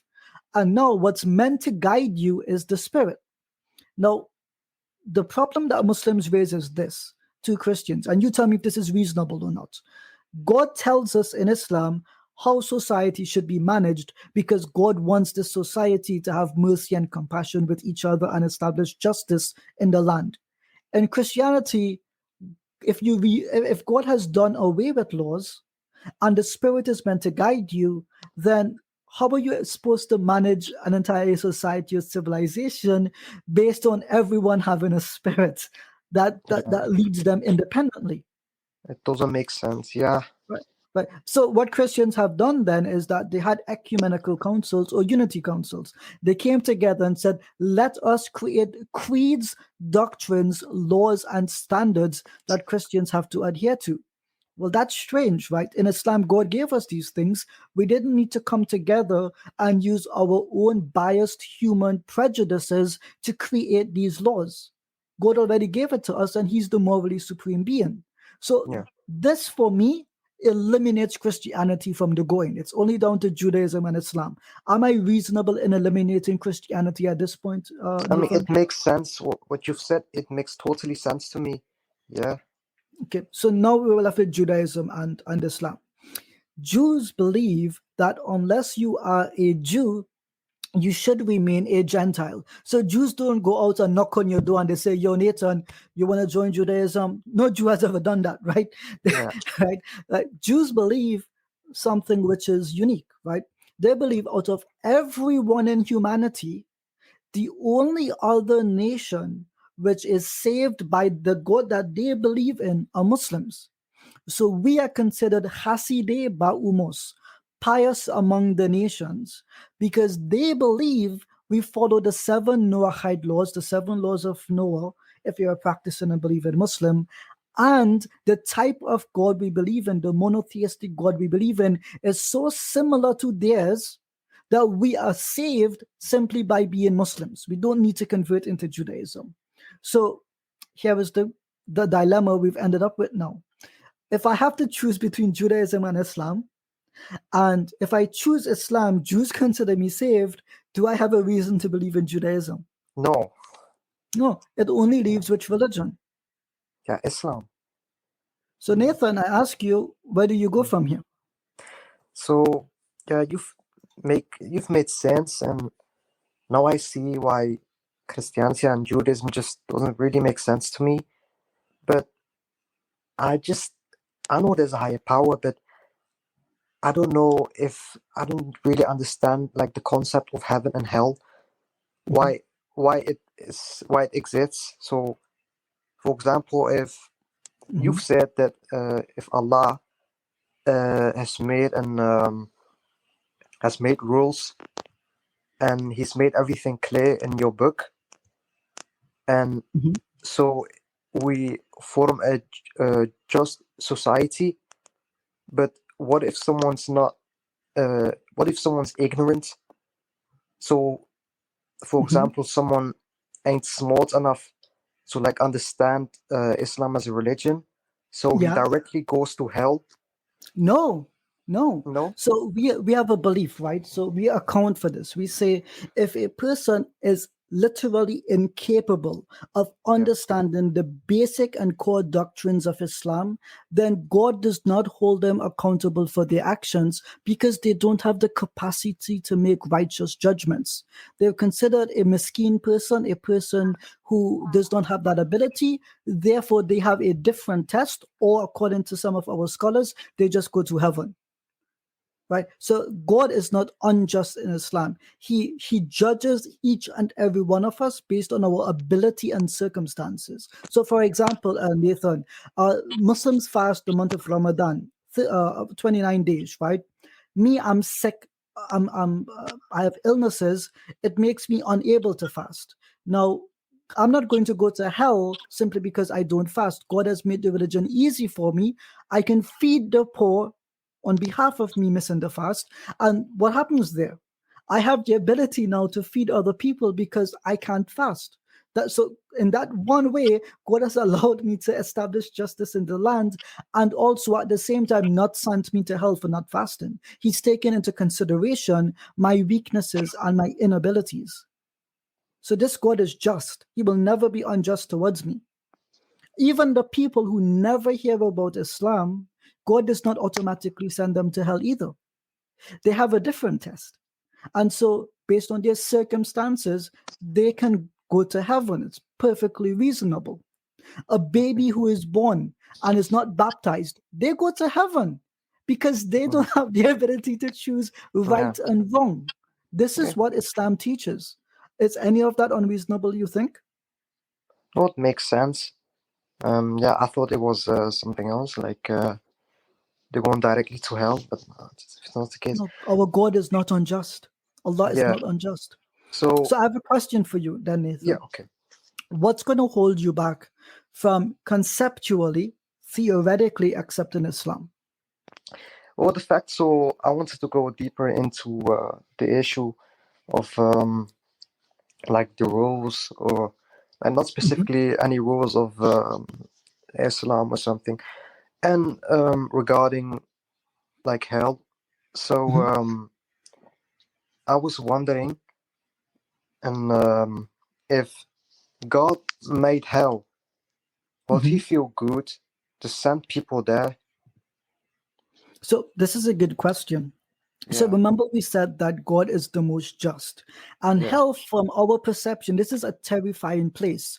But the deepest level of hell, do you know who this is reserved for, according to Islam? Not really. Yeah, at the deepest level of hell, the place Maybe of for the me, Muslim, I don't know. yeah. From what Allah what Islam teaches is that the lowest level of hell, the one with the most amount of punishment, are hypocritical Muslims. Those who profess with the mouth that they believe, but they commit heinous crimes in the name of Islam. So this God sends people to hell who deserve it. He does not send someone to hell undeservedly. And hell is a terrible place. We don't want to go to hell. But God allows us, you and I, to make that decision for ourselves. And when we harm people here in society, we must be held to account for it. I've seen some really heinous crimes. There have been genocides. And in this life, the people that committed those atrocious acts, they got away scot-free. No one ever held them accountable. The Hague never investigated them. So people who do evil acts like this, they deserve to get punished. But a person who makes a mistake and eats something wrong mistakenly, or they were meant to fast and they forgot, these people have a way to atone and move on with their lives. God does not say because you're guilty of one sin that you're guilty of all. Christianity teaches that, by the way, and Judaism as well to some extent. But God in Islam says, yes, you sinned, but there is another teaching that we have. Had we not been a people who sinned and repented, God would have wiped us out and brought forward a people who did that. So God is understanding of when we sin, and he's understanding enough that when we sin, he does not strike us down immediately, but he gives us time to undo the wrong that we've done towards others. For me, that's a compassionate, merciful, and just God. But he will not send someone to hell unreservedly. Okay. Yeah, that sounds quite reasonable. So I was talking. I have a Muslim friend at my school, and I was asking him regarding the how homosexuality takes place in Islam, and he told me that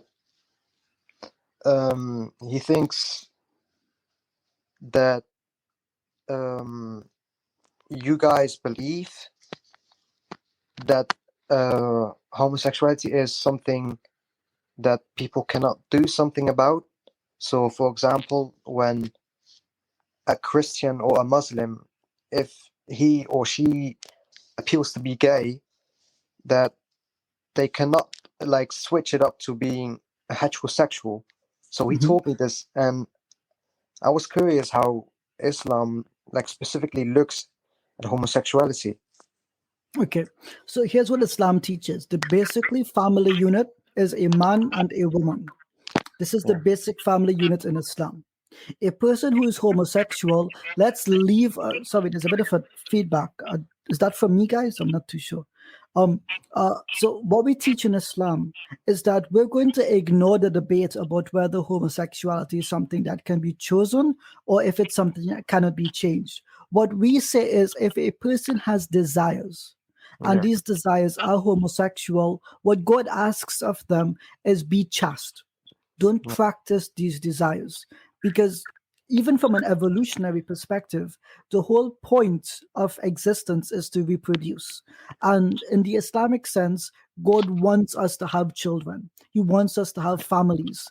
And what we know from sociological studies is that there were four main institutions in any civilization or society. If you lose any of these four, you have chaos and injustice. One of these four institutions is that of the family. So not a single parent home. God does not want us to have single women and single men who can't, relieve themselves of the desires that they have. But Yeah. He wants women, and you might notice yourself if you've studied biology or you've looked it up. Women have an intrinsic need to want to have children. Let's be careful here. Women have an intrinsic need or desire to want to reproduce, right? Yeah. So when you see that there are so many single mothers out there, at the end of the day, it's the children that they want to take care of. Forget the man. It's the children that they want. So what Islam says is we recognize this basically family unit. We recognize its importance for society, but we recognize that there are people in society who, whether they can control it or not, they have desires for the same sex or all sexes. What God asks of them is this: in this temporary, short life, restrain yourself and remain chaste, and in the next life, you will be fulfilled with desires that your mind cannot even encompass now. So we restrain ourselves for the greater reward. And this applies to heterosexuals as well, right? Men who desire many women, stay with one. Men who can't control their urges, and some of them do heinous crimes, restrain yourself, fast, do something else, remove yourself from the people, do not cause harm, and in the next life, in whatever way it is, God will fulfill your desire after having passed this life. So this life is temporary, and it's a minor pause until the next life, which is endless. So this is what God says to us, at least from our perspective.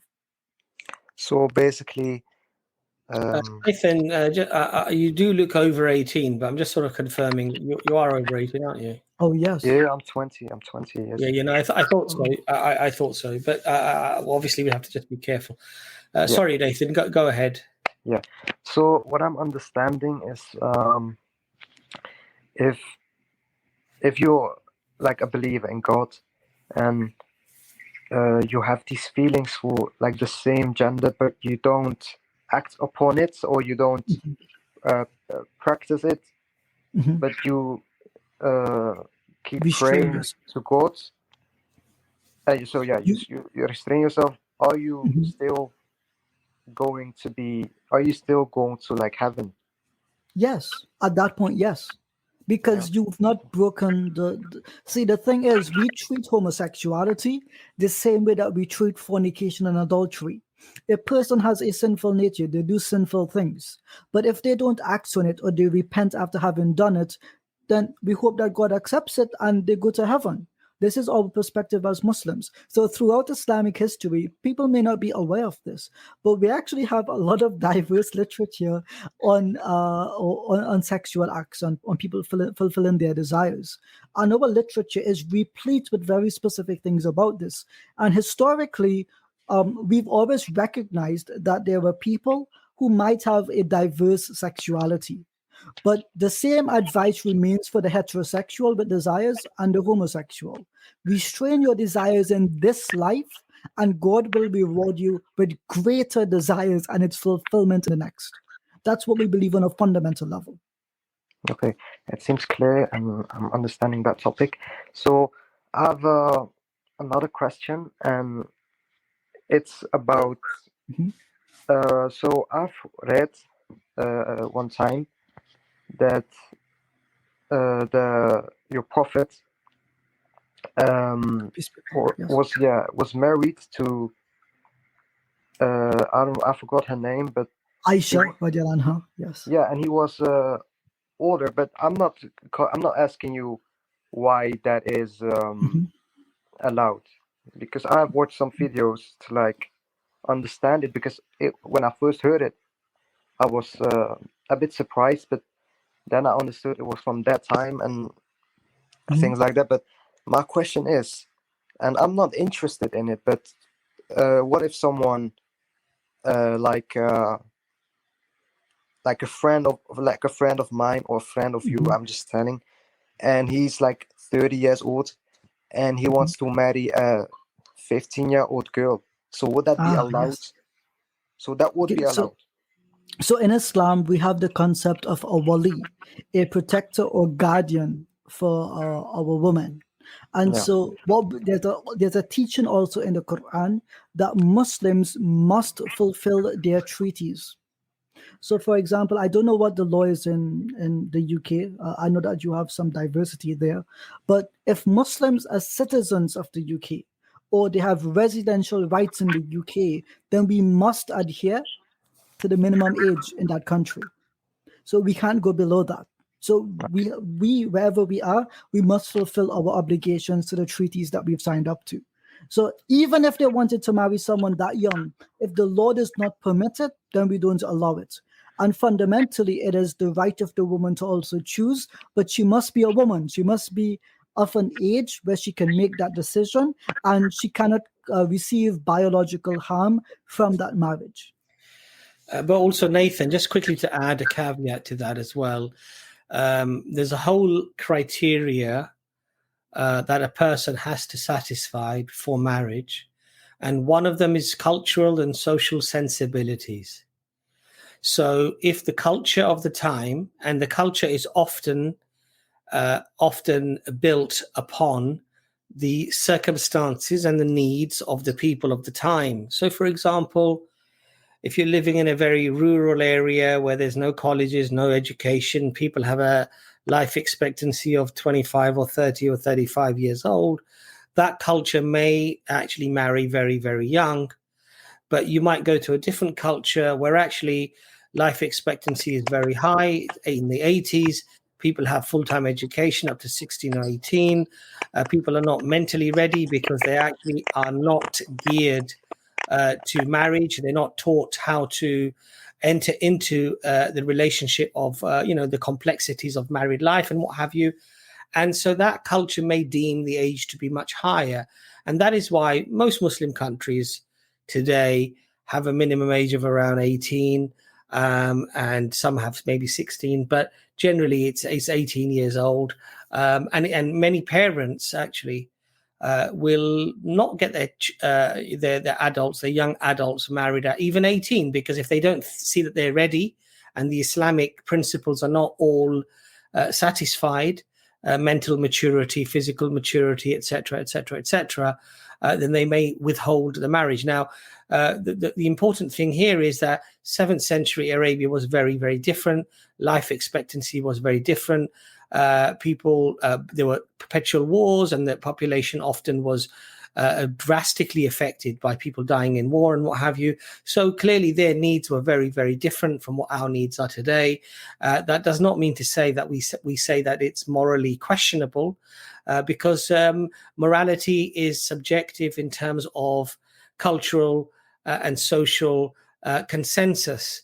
And there is no, let's say, age per se that one can argue as a definite that in all cases it has to be this age or that age. And mashallah, Islam is very comprehensive in the way that it actually explains that. Okay, yeah, thank you for explaining. No, I understand it. So seems.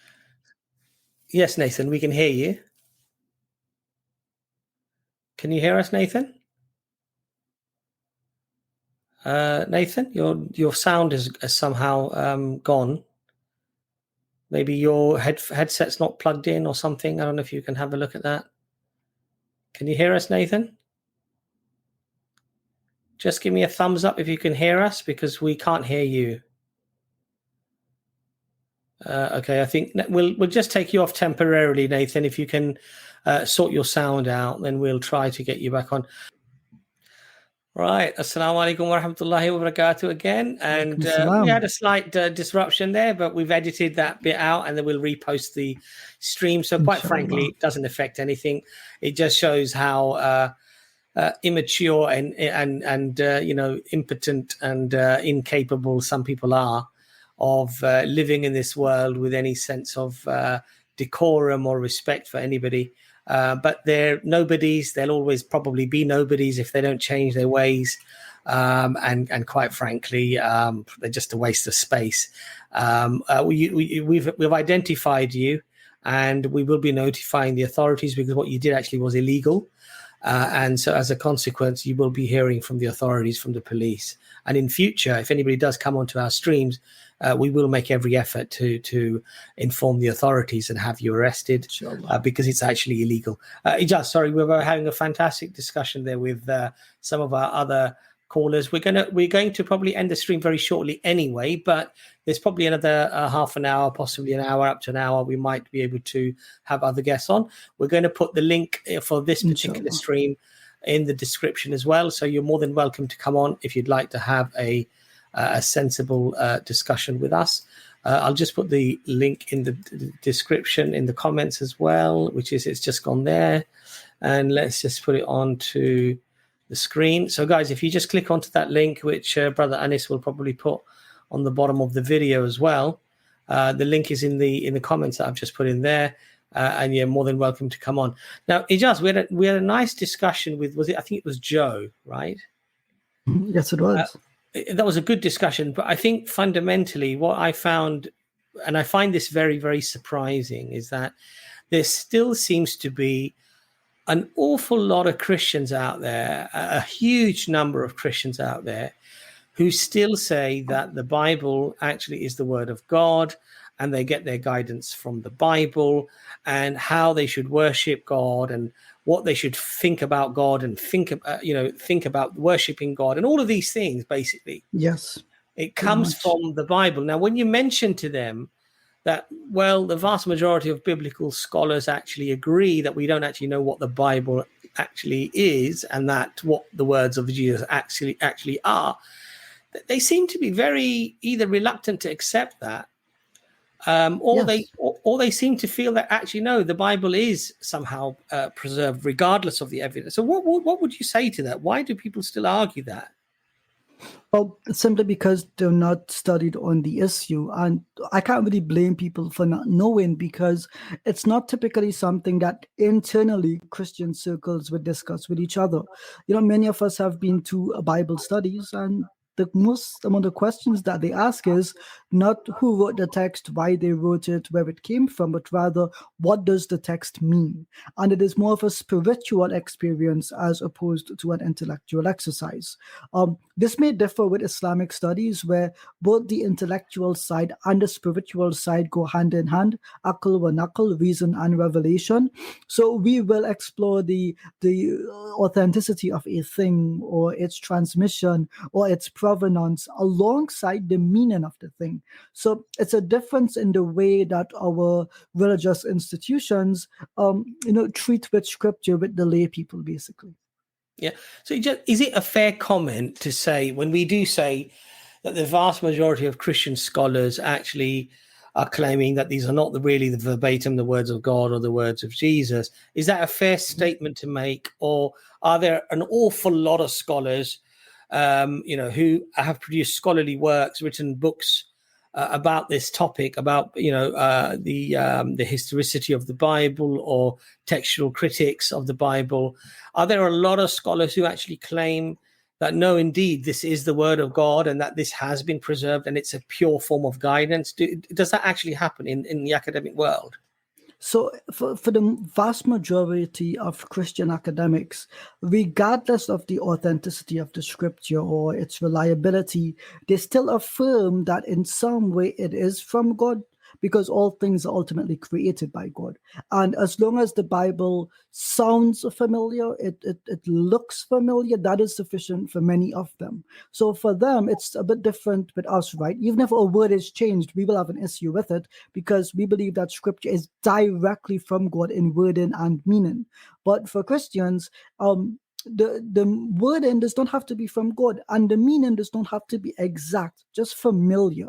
So when Christian scholars sign on to this, that's what they have in mind. Secondly, they hold to something called the Chicago Statement of Inerrancy. Typically, if they're Protestant or evangelical, what this statement says is that the originals, those are authentic, but the later copies and the later editions, they can and most likely do have mistakes, alterations done to them. So when they affirm scripture, what they mean to affirm is what God originally intended to reveal, as opposed to what does exist and is circulating today.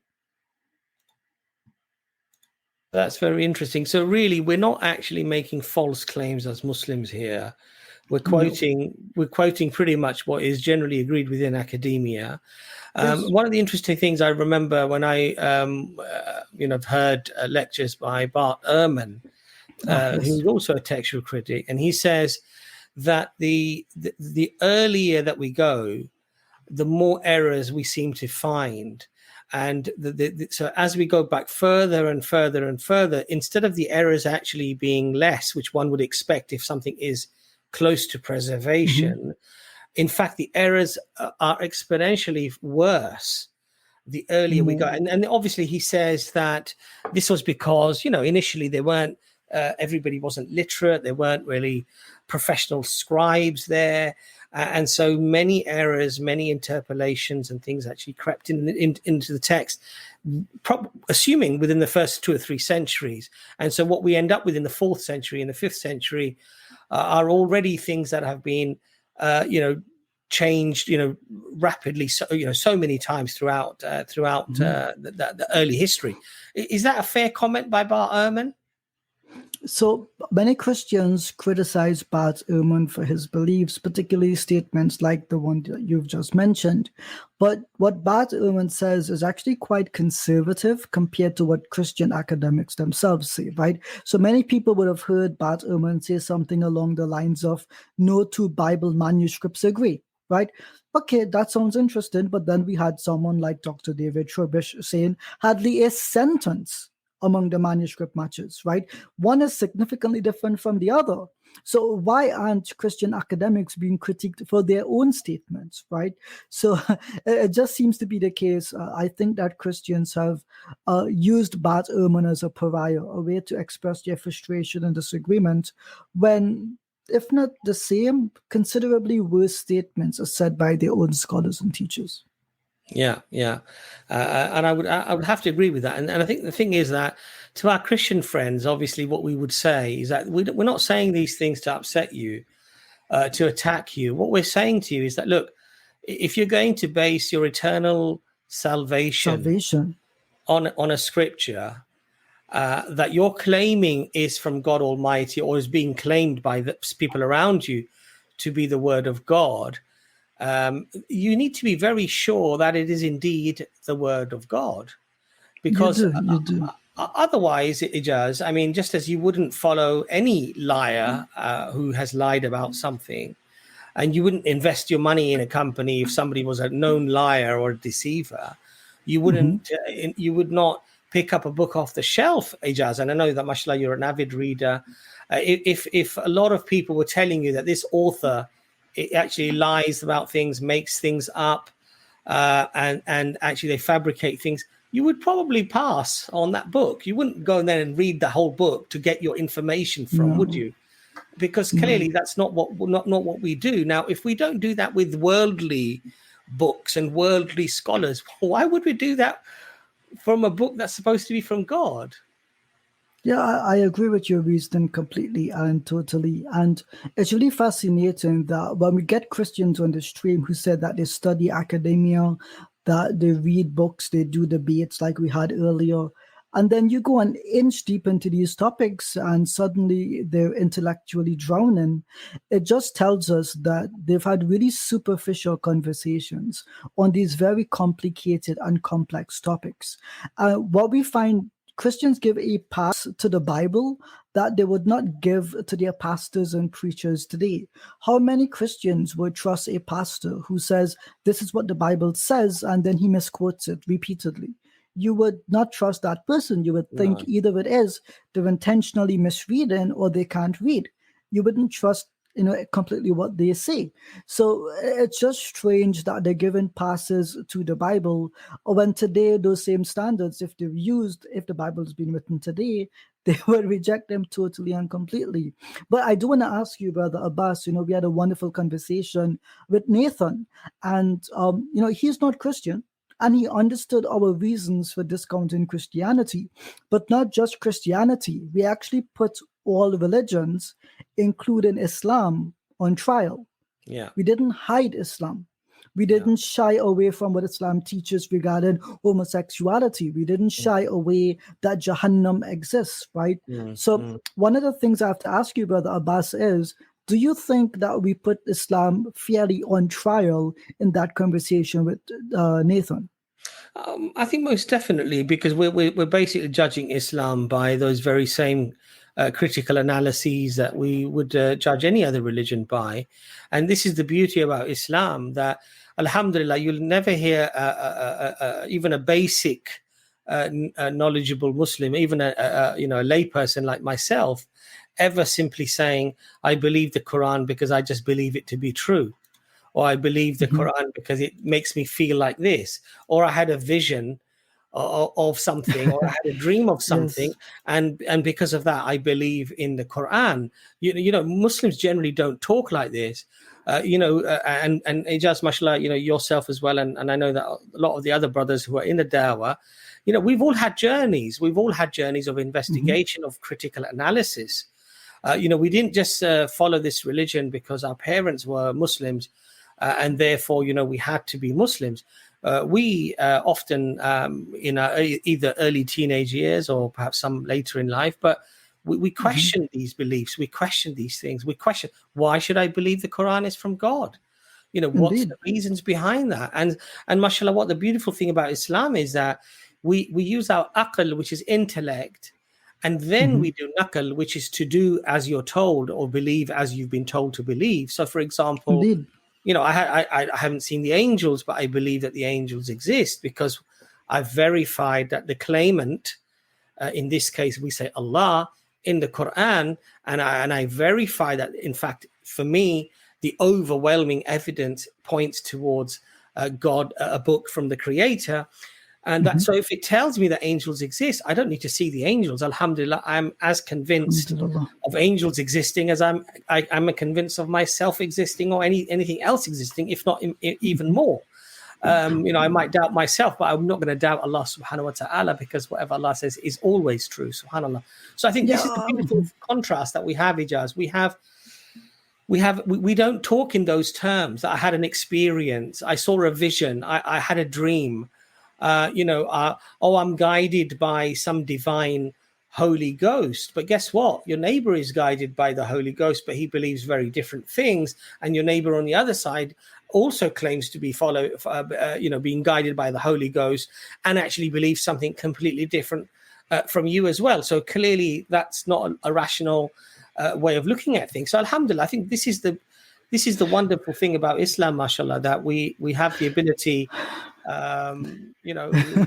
what's that? Sorry. The fascinating comment from the sister. My mom always says I have no aql. Aql, okay, well, okay.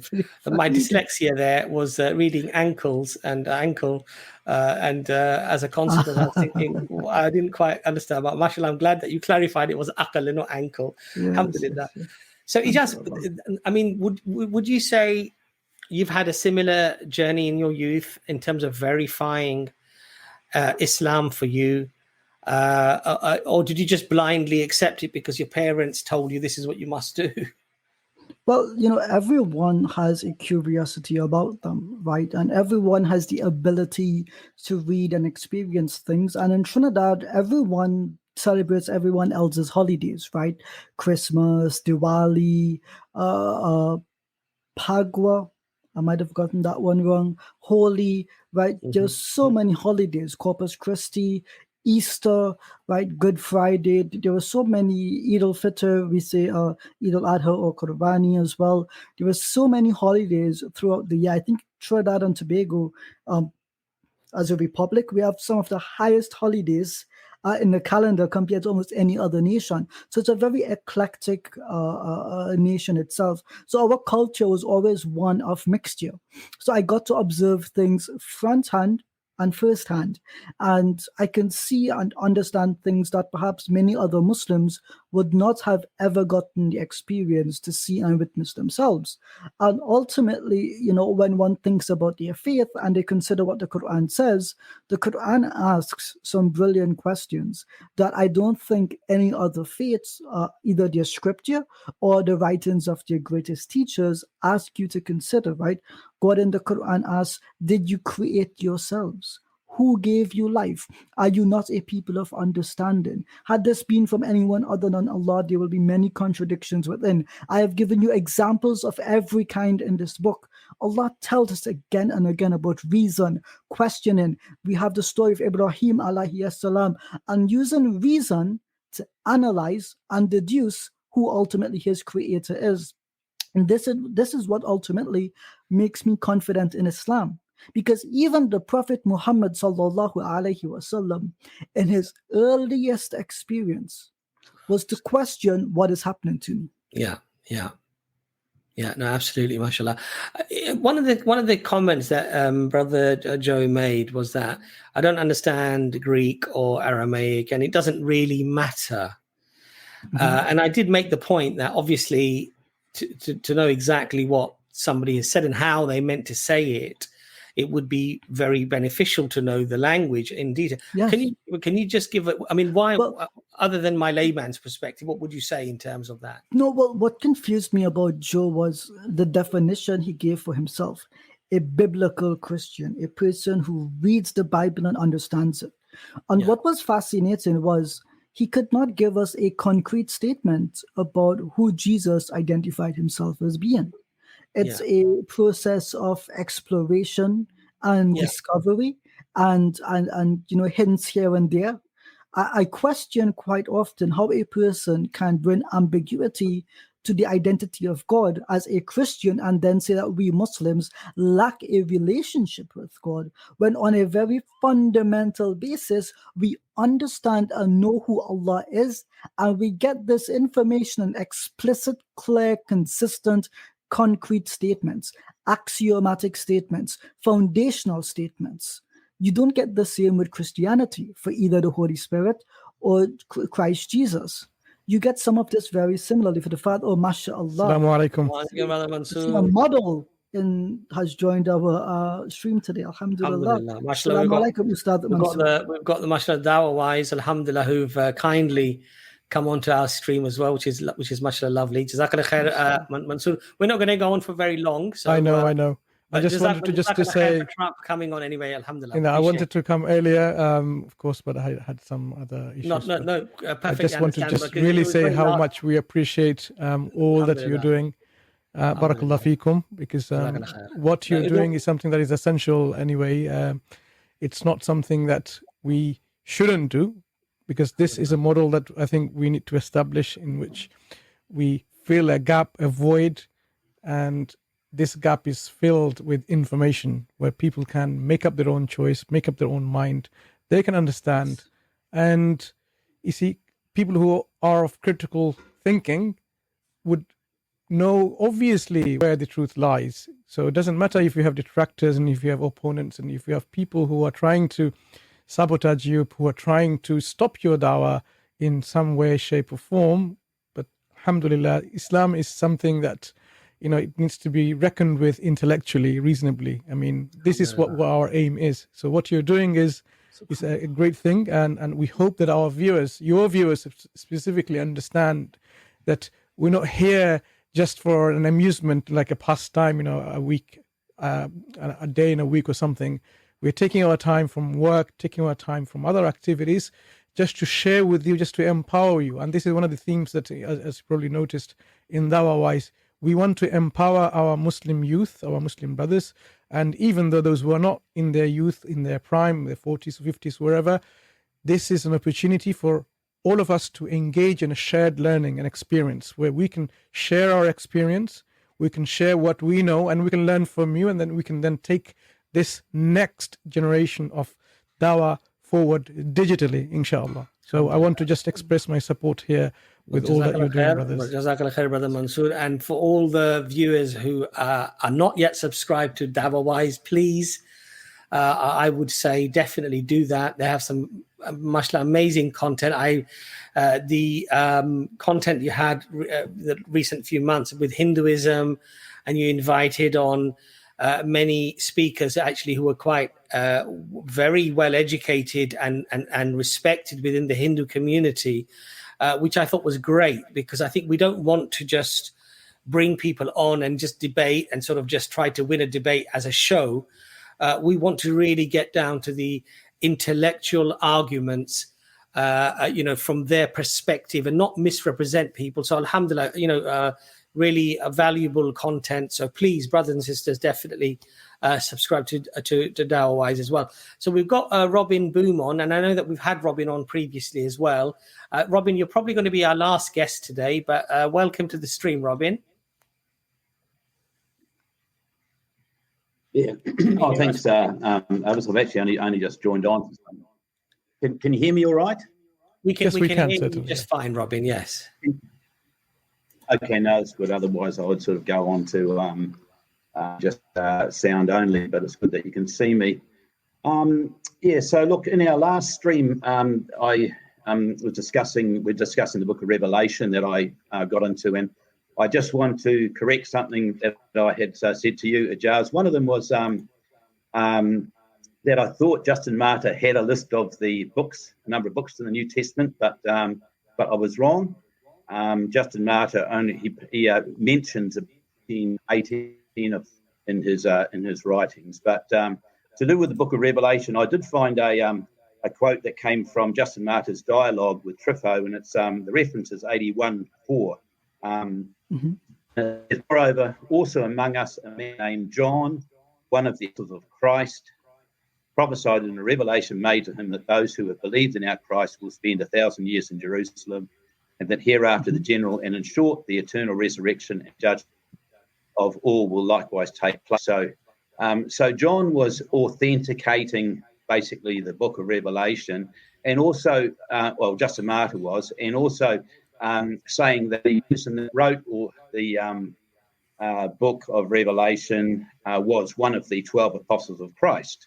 So that's a testimony sort of, within basically 100 years of when that was written. So when you guys, try to say, well, John, who wrote the gospel and also who wrote the epistle and the Revelation, was not one of the apostles, I think that's it was like the disciple who wrote these 5 books actually, including 1 John, 2 John, and 3 John. So Robin, just do me a favor. So that's one of my things. Yeah, Robin, just a note, this isn't the historicity stream that is carded for this Sunday, but I'll just engage quickly with what you said. This would not be within 100 years of Christ's ministry or life. It would be shortly thereafter, although I'm willing to grant it's very near to that. And in this statement, what he authenticates is one particular statement that he is aware of, nothing beyond that. To say that this authenticates the book of the Revelation of John, this is somewhat different. So his awareness of what it contains of one statement does not mean it authenticates the entire book. And that he does not note the Gospel of John, which is obviously different from the book of Revelation or any of his pastoral epistles. It just gives us awareness that he is aware of at least one statement that is similar but not the same as in the book of Revelation today. Yeah, fine. Yeah, and that's where I came in at in that last stream where I said it was actually Justin Martyr's testimony that I think was the reason why the book of Revelation was accepted as part of the canon, 200 years later. I'm not so sure I did put a little that. post up there before. Yeah. Okay. Well, as I say, I know it was a split decision whether that book should be included or not. But I think that was, one of the leading reasons. Arguments. We don't really know the reasons. Eusebius and others didn't make it. Didn't say why it was, but they just said there was a split decision on it.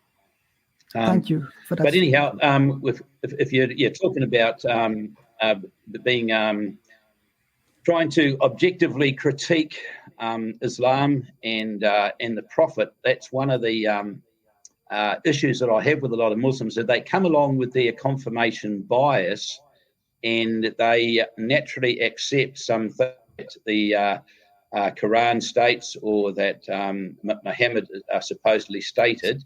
For instance, the belief that Muhammad was the last and greatest prophet, so he was greater than Jesus and more important than Jesus. And I guess, my objection to that is that, Jesus, we know, had a divine origin. You Muslims also believe, as we Christians do, that, Jesus, that Mary was a virgin, that, there was an immaculate conception. And the other things with Jesus is that, he performed a whole lot of miracles, which were just commonplace as part of his ministry, and his teachings have in the gospel accounts are in quite contrast to what we sort of read in and it makes sense, because a lot of what Muhammad, I think, would have learned in his day would have been just hearsay from other people who were, had some sort of Christian background in there. And I know Muhammad referred to the Injil and the Torah. You Muslims say that the Injil and the Torah that we have today have been changed from what Muhammad was making reference to. So I would like to know, what happened to the Injil and the Torah that Muhammad made reference to. So just quickly on this, Robin, there were quite a couple of things in there that you said. To begin with, we don't believe that Jesus had to be clear, maybe the statement divine origin, we don't believe he is divine himself, but he is gifted by God with the ability to do miracles. If by divine origin you mean his miraculous birth, Muslims would use the term miraculous as opposed to divine origin. We don't believe, to be clear, we do believe that Muhammad, peace be upon him, is the imam of the prophets, but this is because he comes with the final revelation and God has raised his maqam or station to this point. We don't believe he is the leader of the prophets because of greater miracles or of greater, like things that he did. It's really down to God to make that decision of who occupies that office. But otherwise, the Quran says that we don't make distinctions between the prophets, meaning we don't believe in some and, reject some on whim or desire. We accept what Allah subhanahu wa ta'ala has taught us about the prophets, and we accept all of them who he has mentioned and who he has directly stated about. My last point on this would be, yes, we do believe that the Bible has been corrupted. It's not the same as the Injil. In the Quran, Allah mentions that he gave the Injil to Jesus, peace be upon him. He did not give it to his disciples or his companions or people decades later. It was something directly in the hands, figuratively, of course, to Jesus, peace be upon him. And when you ask the question, what happened to the Injil? Allah tells us in the Quran, chapter 2, verse 106, that when he sends a revelation, it abrogates the other and it is caused to be forgotten, that which is abrogated. So right now, the final authority for us is not the Injil, it's the Quran. And so in that process of abrogation, the Injil, we believe, basically is no longer intact or circulating amongst us. Maybe some teachings in meaning may still be around us, but they're not determinative for our faith as a Muslim. But perhaps it is Ustad Mansour or Brother Abbas, one of the two can expand on this. He's coming there because he's obviously just come on, so I'd love to hear what he has to say. That's right. I mean, there's very interesting questions, Robin, you've mentioned. But I think there seems to be some kind of pattern that we notice in the type of questions that comes from our Christian friends. Perhaps it's because our Christian friends are not someone who's read directly our scripture, our Quran, or the lives of the Prophet, or even the statements and teachings of our Prophet Muhammad sallallahu alaihi wasallam. So if you were to read the Quran directly, you would see how the Quran engages with the people of the book. The Quran addresses the Jews and the Christians with an honorific title as you are the people of the book. So that means you have a divine scripture that God sent to you, and the Quran engages on that level, not on the level of like you are someone who has no divine guidance whatsoever. So you had prophets and messengers sent to you. But you will notice one thing, though, the Quran affirms as well as rejects. So what the Quran affirms is the common ground between us. So we have a common ground in terms of we believe in one God, we worship him with all our hearts, with our minds, we do all the righteous actions, we believe in heaven, we believe in hell, we believe in virtuous deeds, and so on, as well as, the role of the prophets and messengers, and what we believe about Mary, what we believe about Christ, and so on. There's a lot of similarities. Where the Quran addresses the Christians directly is where the differences are, because this is where we need to have some discussions between ourselves in terms of see how we can come to a clearer understanding. And if you think about it, whatever revelation that has gone by in the past, have all these been preserved intact? If you think about the revelation that God sent to Noah, the prophet, peace be upon him, you have remnants of these messages in the Old Testament, for example, or the teachings that somehow survive in the traditions, if you talk about the Noahide laws and so on. But we don't have direct access to those scriptures because they haven't survived. And we know for sure because they simply don't exist. But if you look into the other scriptures, for example, the scriptures that are supposedly believed as scriptures by the Jewish community, you would be surprised to know that even in recently, in our century, we discovered some of the Dead Sea Scrolls in which they rediscovered some of the Qumran scrolls, which were something that was lost for thousands of years. They were not aware of those Psalms, for example. Now we have just discovered them. So throughout time, as time went by, somehow the message that was sent before may have been lost. And if we now compare the Dead Sea Scrolls that we find with, there's an echo coming from somewhere, I apologize, probably it's not mine. If we compare the scrolls in the Qumran cave that we've discovered and look at the Masoretic text, look at the Samaritan Pentateuch, look at the LXX, the Septuagint, you can clearly see the differences has arisen. The question now would be, why have there been differences within the transmission? And this is the precise reason EFDawah and their team are doing a historical stream just to demonstrate to you in terms of the reliability of the scripture during its transmission. So we know that if a text is not meticulously preserved by memorization, as well as in a written form going hand in hand with its preservation, things can get changed. And this is quite demonstrable by looking at the manuscript evidence that we have in private hands or in the museums or in the libraries all around the world. So we know the difference between the Samaritan Pentateuch, for example, and the Hebrew Pentateuch. There are clear distinctions between them.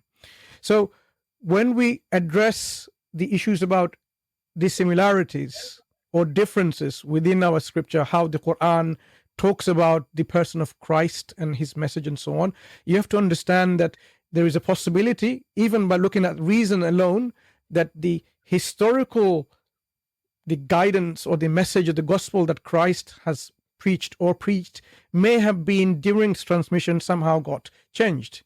And as we now know from looking at the gospel accounts and manuscript evidence, whether it be the Alexandrian tradition or the Byzantine tradition, and Ijaz can fill you in terms of how we weigh these, or even make them in terms of quality standards, which one's more weighted than the other. They're not the same. So the Quran has to be addressed and looked into in a different lens, in a lens in which it is giving us an information which we need to understand how is it giving and why is it giving it.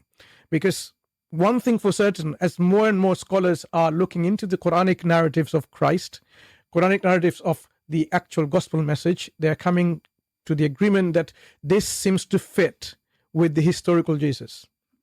It is not how we see the Christology that we find in the Gospels, for example.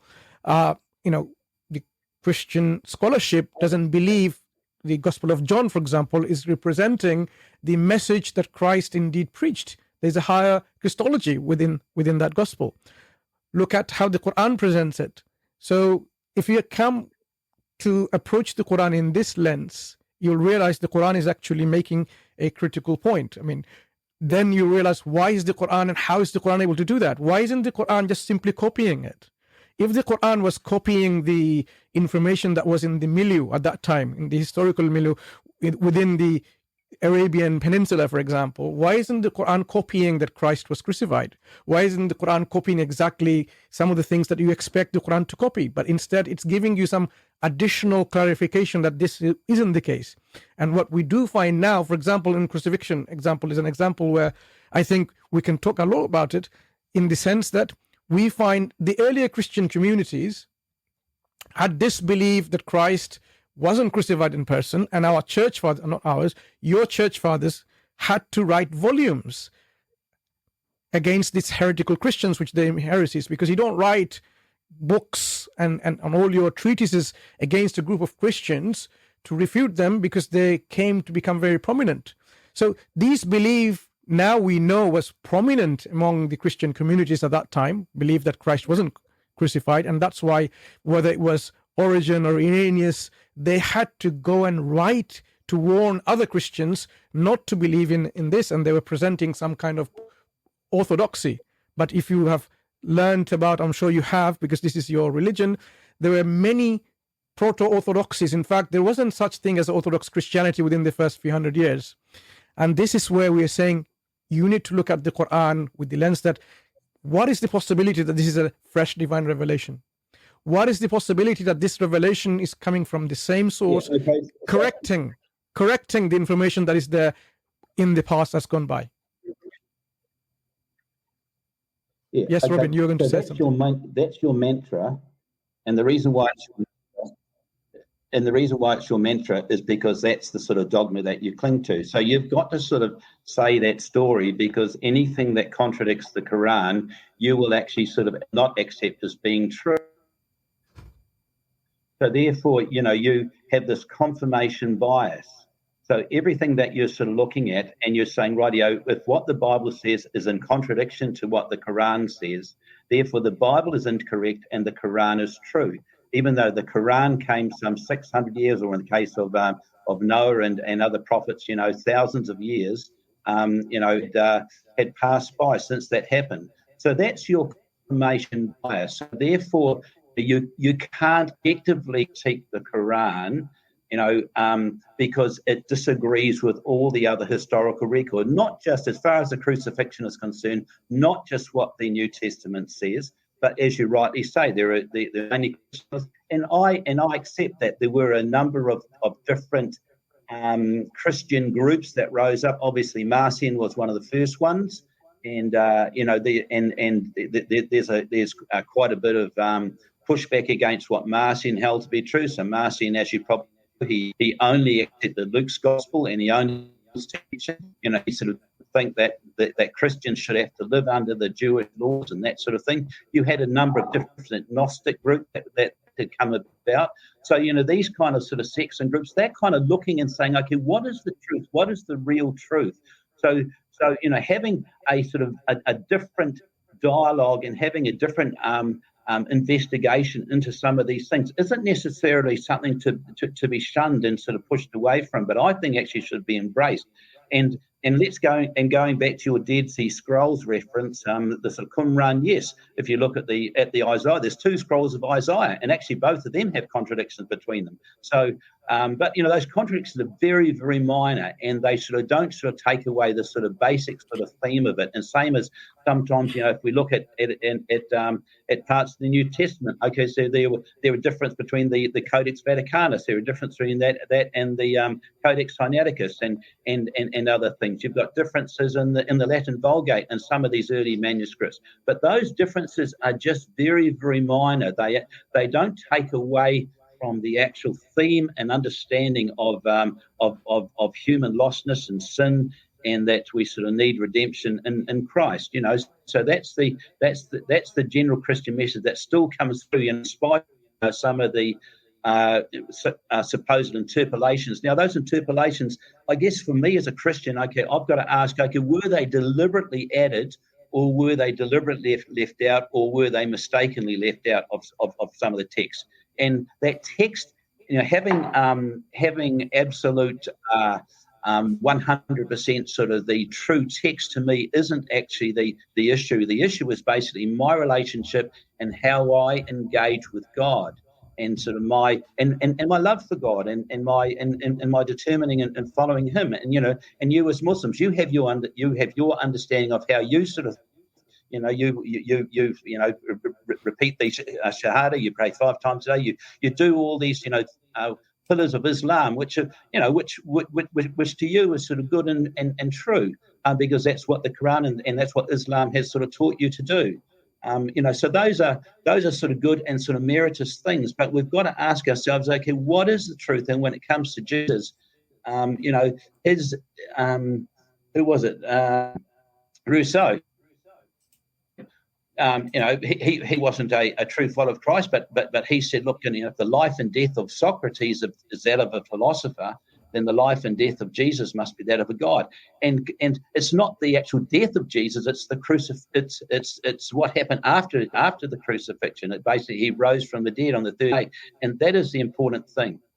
And I know the Quran even sort of has Jesus, in the Quran it says Jesus as a baby, he speaks from the cradle, so it has him doing these miracles, blessed is the day that I was born, the day that I die, and the day that I shall rise from the dead. And also, it has the story of Jesus, making these little clay birds and sort of bringing them to life and that sort of thing. They're kind of sort of cute stories, but, they don't have any sort of real historicity that can be sort of shown from earlier Christian record. And they disagree, for instance, with John's Gospel, which said that the first miracle that Jesus was turning water into wine at the wedding of Cana.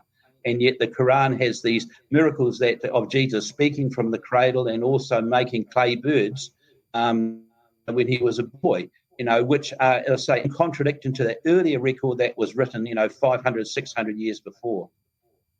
So let me just engage with that. Robin, you've said a lot, Robin, if it's possible for us just to engage you to begin with. Yes. You said something fascinating. You spoke about bias. And what's fascinating here is that you're saying that if Muslims authenticate their scripture against the Bible, that's biased. But if Christians authenticate the Bible against the Quran, somehow that's not biased. What I would rather argue is that we are both biased in some degree, but the Muslim allows for critical evaluation. For example of this, you just said, the Quran has some irrelevant miracles with Jesus creating birds from clay. This is didactic in its pure essence, and it's meant to show the sovereignty of God and the gifts that he's actually given to Christ Jesus, that the one who fulfills the miracle is actually God, not Jesus himself. On the other hand, I think it's a party trick, with all due respect, to turn water into wine. In fact, many of the early Jews ridiculed the miracles that Jesus is said to have done in the Gospels of Mark and Matthew, because fundamentally they are copies of the miracles done by Elijah and Elisha. And in fact, many biblical scholars have examined the miracle set. There's actually a pattern. There are 2 sets of miracles of 3 each, meaning 6 in total, in the Gospel of Mark, represented in a very sequential fashion: a water miracle, a healing miracle, and a food miracle.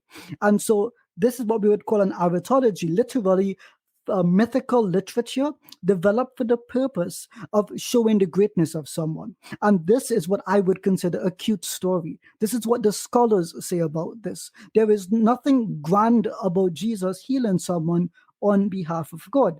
It means that God is the one who has done the healing. So with all due respect, what you've mentioned about the Quran and the clay birds is vastly superior to almost any miracle story done by Christ Jesus in the Gospels. And like I said, scholars and Jews equally thought that these were copies of the miracles done by Elijah and Elisha in 1 Kings and 2 Kings. Secondly, you said that the Quran comes 500-600 years later, therefore it cannot be historical. But you believe that Moses, 1500 years before Christ, wrote about the creation of the world. Moses was not there when Adam was created. He's writing about information in the past. And so you equally believe that God, who is sovereign, can give us information about the past. So the God of the Quran can clearly tell us what happened at the time of Christ with no issue whatsoever. And to be quite clear here, the Quran is vastly more historical when it comes to Christ Jesus than the Gospels are about Christ Jesus, even about the crucifixion. The Quran says that those who argue and believe in the crucifixion in some way, that they disagree with each other based on a dhann, based on a speculation. Historical speculation. And biblical scholars agree we have zero contemporary, first-hand, first-rate, documentary witnesses to the crucifixion of Christ Jesus. In fact, they say this most significant evidence that Christ was crucified is not the Gospels, it's not Christian tradition, it's something called a continuity, that many Jews were crucified at that time. If Jesus lived, he must have died. And therefore, if many Jews were crucified, Jesus was crucified. Not even the Gospels matter here, Robin. So when you speak about historicity, the Quran seems to be directly on point. Come on. Well, do me a favor here, Robin. Just want to add something here, what Ijazah said, basically. Robin, if you allow me to explain a little bit more. So, you see, as I mentioned, there seems to be a pattern again when we are interacting and engaging with our Christian friends. This very notion that the Quran comes later, so that means it's away from the historical reality of what happened, historical truth. And this is clearly something that I think yourself and our Christian counterparts, they need to really understand and drill it home, what this really entails. The creation stories, the stories of flood, for example, I mean, none of the writers of the Bible, whether it's the New Testament writers or the Old Testament writers, none of the writers were present in those events. And yet, hundreds, if not thousands of years later, these stories are recounted and these stories are narrated within the scripture. And you have no problem whatsoever in accepting them and believing them to be divine, believing them to be coming from the divine source. So if we are going to have two standards, if we're going... Are you disagreeing? No. I'm objective. I'm objective in the book of Genesis. We are finding difficulty hearing you. Sorry. I don't accept some of those stories. Robin, we're struggling to hear you. Robin, we're struggling to hear you. If you might just maybe switch your camera off, it might get a better bandwidth to be able to. Because the voice is breaking up and the videos sticking. Please go ahead, Robin. Okay, yeah. So I don't accept that a lot of what the book of Genesis says as verbatim. I don't accept it. In fact, the book of Genesis, it is maybe Christian or Jewish tradition and understanding that it was written by Moses. I don't think it was written by Moses. I think there's a lot of evidence. I'm a textual critic. I think there's a lot of evidence that it is a post-Moses writing, and a lot of biblical scholars these days sort of think it was probably written around 400 or 600 years BC. So it wasn't written around the time of Moses. Look, there's so much stuff that you guys have said that I'd really love to respond to, but unfortunately I've actually got to go. I've got an appointment at the hospital, so I'm going to have to sort of leave you guys, but I'll sort of try to pick things up again maybe on Sunday. And I would love to. No problem. I mean, we can continue that discussion later on. And all the best for if it's your appointment. All the best for your health. For coming on, but just to point out that we need to have one standard, and most importantly, how do we ascertain the truth value of any scripture, it is from God or not? Because if we are going to use our critical tools and say this part is not from God and that part from God, how do you even become sure that this is indeed the revelation from God? Because you're using some artificial tools and saying, I don't trust that and I don't trust this and so on. And then you're saying, that might be it. Quran, on the other hand, has a total different kind of tools for it to establish itself of its divine origin. You can falsify it if it's not from God, and you can affirm it if it's indeed from God. And this is the thing I think we need to emphasize a bit more when any scripture, any book that we look at, and to say with conviction and certainty that this book is indeed from God, you have to have some kind of criteria. You have to have some methodology to use and say, I know for sure all of it's from God. It's not like, maybe part of it is corrupted, maybe part of it is not from God, then how can you believe the rest is from God or not? So the Quran gives its own falsification test, and I'm sure we have done this, time in and time again, demonstrating how the Quran is such a coherent scripture that if you were to apply those falsification tests and it doesn't get falsified, then it leaves you no room but to ask yourself, why am I not accepting it? What is the basis of rejection when it tells you these are the falsification tests, apply it, and it stands this scrutiny, and it stands up to scrutiny, and it cannot be falsified. So when it comes to the Bible, on the other hand, or in any other scripture, you will see that you can falsify them by saying, okay, fine, it doesn't explain, how can a book of God describe God so imperfectly? For example, when we talk about the concept of God, we didn't have the time to explain a bit more about our friend when he was talking about, Christ's, how he felt he has a relationship with God. What is the self-identity of Christ in the New Testament? I love to ask this question to our Christian friends. Do you know what was the self-identity of Christ himself? What did he think who he was in relation to God? What did his mother, Mary, think who he was in relation to who God is? Who knows Christ more than his mother? Did his mother worship him and say he's God on earth? Be careful when you're playing with him when he was young. He's God. He might, exterminate you from existence. You'd see if someone is being believed as God on earth, you'd see enough evidence from the people, not just, some guy somehow says, my God and my Lord, and he worshipped it, and that's it. Like they said, Thomas did that, when that could be an expression simply about God, my God and my Lord, because there's a clear distinction between God and Lord within the Christian faith. Why isn't there all the people that came with their sick people, whether it was deaf or dumb or blind or the lepers and so on, why didn't they somehow eventually say, thank you, God? Now let's give our worship and our gratitude and our homage to you because, you've come to save us. What did they believe instead? They believed he was a prophet of God, come to do mighty miracles and wonders. If you read the Gospel of Matthew or Luke, that's exactly how people were, understanding him to be. If Christ came to tell people, I am God, which is clearly not mentioned in explicit terms in the New Testament, why do we not see the reaction of the people within these narratives, that people took him as God by the large numbers? So, this is why the Quran, asks, these questions to our Christian friends. Ask yourself, when Christ came, what did he tell the people? He says, worship my Lord and your Lord. My Lord and your Lord. And that information, Ustaz Abbas, is still there within the scripture. I'm going to my God and your God, my Lord and your Lord, or my Father and your Father, rather. Who on earth would take someone who says, I'm going to my God? Imagine I came and started proclaiming, like, I'm going to my God and worship me as God. Who on the right mind would even think that, they need to worship me because I'm God, because I'm claiming to be God, when I'm actually simply saying, I am going to my God.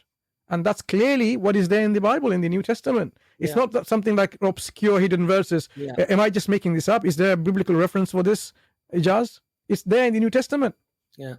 I think, Mansoor, what concerns me a little bit is that when you raise points of reason or evidences, rather than actually engage with those, people sometimes, you have confirmation bias, or your bias, as if somehow that is a defeater to reason and to evidence. And it's not a defeater to reason or evidence. It's simply trying to nullify all the evidence and all the points that have been raised by an accusation of confirmation bias, and therefore I don't need to deal with that. That's a little bit sad. But I think also when Christians say to me, but he was from a divine origin. Well, we are all from a divine origin. Our souls are created by God, and our souls are given, inserted within the bodies of inside the womb of the mother We believe that life comes from God Almighty. But more importantly, when he says the Quran refers to Jesus performing miracles and what have you, Allah also says in the Quran to the Christians and to the people who believe in Christ as God, Allah says, do they not ponder on the similitude of Adam? We created Adam from neither nor father. So in other words, Allah is telling us that, look, yes, Jesus is a miracle of Allah, but Adam was also a miracle of Allah, and Allah created Adam from neither mother or father. So it's easy for Allah to create Jesus from without a father, just having a mother. So these are really, I think, arguments really fundamentally that are very incorrect. And I think when you look at what the Quran is actually saying, I think it makes perfect sense. I think the other thing he mentioned is that, about the miracles of Jesus performing miracles. We believe that all of the prophets perform miracles, but we do not attribute those miracles to the prophets themselves or somehow having power themselves. And in fact, he does. And Mansour, you can probably quote the verses in the Bible whenever Jesus is talking about his miracles. Who does he attribute the power of the miracles coming from and the works that he's doing? He always attributes it to God Almighty. I cast out the demons and I kill the lepers and bring the dead alive with the finger of God, he says, right? I mean, obviously we don't believe that Jesus necessarily said exactly those words because we don't know what Jesus said. But from a Christian perspective, you do believe that Jesus said from the finger of God. In other words, he's attributing the power, the glory, and the miracles to God Almighty. So I think these arguments are, Christians sometimes make these arguments without really thinking about all of the other verses in the Bible that actually point to a prophet of God, a human being who ate and he drank and he lived just as a human being lived. And so I do find these sort of arguments somewhat, yeah, maybe I just could add very quickly here. Often what we see is they make the virgin birth, that he's born of a virgin, as if something this is miraculous. This somehow demonstrates his divine origin, because if he's not a son of a biological father, earthly father, God must be his father. He must be the son of God, and on same extension, he must be God the Son. What they don't realize is this particular miraculous event is in no way comparable even to the existence of Eve, for example. I often like to make the comparison because Adam alayhi salam, Quran makes the example about how Adam alayhi salam, as Brother Abbas said, the similitude or similarity between Christ, Jesus, and Adam is that Adam was created, Adam alayhi salam was created from dust, and Allah just said, be kun fayakun, and he was. So look a step further. How many ways that we can have human beings created? How many combinations and permutations you can have? You can have from no father and no mother, from no male or female. You can have from male and a female, like most of us. You can have from a male alone or from a female alone. Okay, so there aren't any other ways in terms of from the biological origin we're talking about of human beings, and Allah is demonstrating his power that he is able to create human beings in all ways, all different ways and permutations. So Adam alayhi salam had no biological father or mother. He was created from dust. He had no male or female parents, for example. Isa alayhi salam, or Jesus Christ, he had a mother. He came from a female only. Eve, for example, she came from a male only, from the ribs of Adam alayhi salam that we're talking about. But look at how even more miraculous in this is the creation or the beginning of the existence of Eve. We know the womb of a woman is a machinery or a system or a mechanism in which babies developed and they grow, and then eventually they come as babies as they're delivered. So the womb, anyone who's born from the womb, like Christ, of a mother, is not really miraculous compared to the creation or the beginning of someone from the ribs, which is more miraculous. To get a human being from the ribs of a man or from the wombs of a woman. Think about it. If just by getting someone born from the womb of a woman without any fatherly intervention makes someone God, then in that note, and that same understanding, the Eve who came from the ribs of a woman, who's even more miraculous, should be even more worthy of being called God. But no Christians I've come across ever worship or even attribute divinity to Eve. So this is where I think the critical thinking is often missing within the understanding of the miracles that we see done by certain prophets and so on, and especially when it comes to Christ. Just because he's done miracle, it doesn't make him God. If he just did some miracles now with the power of God, it's not going to make him God. No Christians will accept that. Would any Christian accept, like, Abbas done some miracles and that makes Abbas God? Astaghfirullah. It's never going to happen. We can't hear you. Ijaz, you're muted. Sorry, Jesus in the Gospels says that the Christians will do greater miracles than him. Can anyone do a greater miracle than God himself? It's a very strange claim to make if one is God. Very strange indeed. Yeah. So we've got a couple of other guests waiting. Do we have time to get anybody else on, Ijaz, or what do you think? Well, it's basically up to you, Uncle Abbas and Ustad Mansoor, because it's pretty late in your area, the UK. It is. Mansoor, are you okay for another 10 minutes or so? Or yeah, fine. Okay. Trilla, can you put your camera on, because you've been waiting for a while, and I would He says he's from the Dharmic perspective, I think, which Ustad Mansoor, I'm going to rely on you for this one, because I haven't spoken to many Hindus. Trilla, you're on next. Welcome to the stream, Trilla. Hi, Trilla. Hey, how you guys doing? You all right? Yeah, we're okay. Do you mind if I turn my camera off so I can basically just put my phone down? Sure. That's fine. Thank you very much. Okay, so look, it's really late for me as well. I've been up since like 3 a.m. yesterday. So, yeah, anyway, I just caught a bit of your stream and I just thought I might just talk to you guys while I still had a little bit of energy left in me. So look, it's quite interesting what you guys are talking about, right?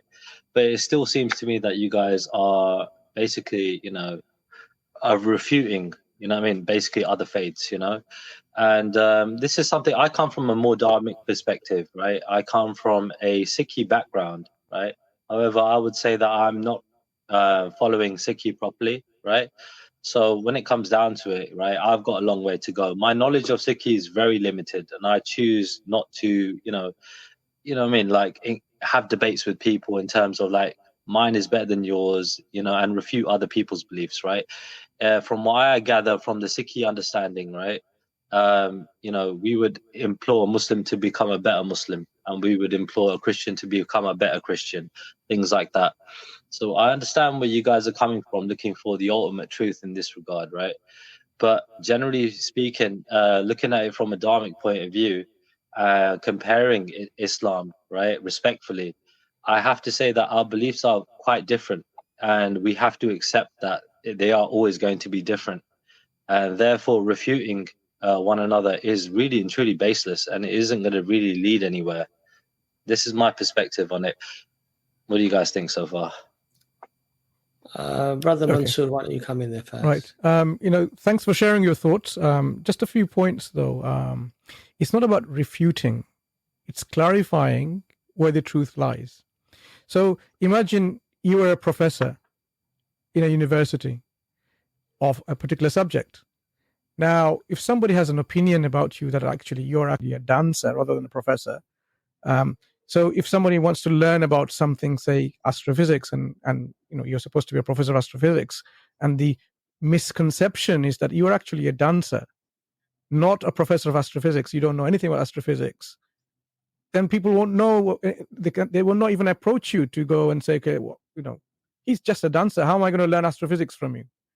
You see, the whole approach will be missing. Why would people waste their time going to a dancer who has not learned anything about astrophysics rather than just simple dancing and art to perform on this kind of arts of performance? So in everyday life, we realize that whatever we want to know, we want to learn, we want to pursue and so on, we have to know where the truth is. We can't have all this, smoke screens and misconceptions and confusions about some things, because that's not going to help us live within this life. But if there is a reality which says there is a God, there is a creator who created for a specific purpose, and people are saying, oh, it doesn't matter what the purpose is. I mean, you might somehow get convinced about this, but what you discover yourself at the end of the day, that you fail to fulfill your purpose because you considered everything as okay. It doesn't matter what you do. Everyone has their share of truth. Instead of searching for the real truth, instead of adhering and subscribing to the real truth, you went along with the idea that, truth is actually subjective. It doesn't matter what you think, what you believe, what you pursue. But in reality, when you face the reality, how are you going to justify your belief? How are you going to justify to God when God says, look, I created you to worship me alone. And instead, what I found that you were okay and complicit, maybe also saying someone who worships me with a partner, when I said this is a crime that deserves eternal punishment. How would you justify that at that time? You wouldn't be able to justify it because you would not have any. You wouldn't have to, right? You wouldn't have to, because God already knows the constraints, right, of the life that you basically, that you are living. So in that regard, right, God will already understand. You don't need to justify it. God will already understand what your constraints in life are. Right? And that's how, just to take your thoughts forward, and that's precisely the reason how God, knowing our limitation, our weakness, and our constraints, he gives us revelations to clarify all this misconception that they might have happened in the past. When a fresh revelation comes, what does it do? It clarifies the errors and falsehood that crept into God's revelation, if it did. For example, like in the past, historical teachings that we find, you won't find some kind of anonymous, all the same everywhere, in whether the Eastern religion, Western religions, or Abrahamic religions. There seems to be a lot of differences.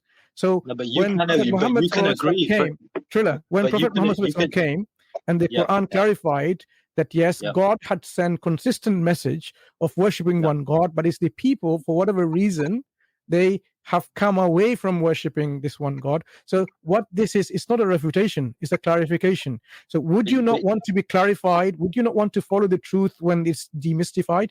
Or would you want to still follow mystery and confusion?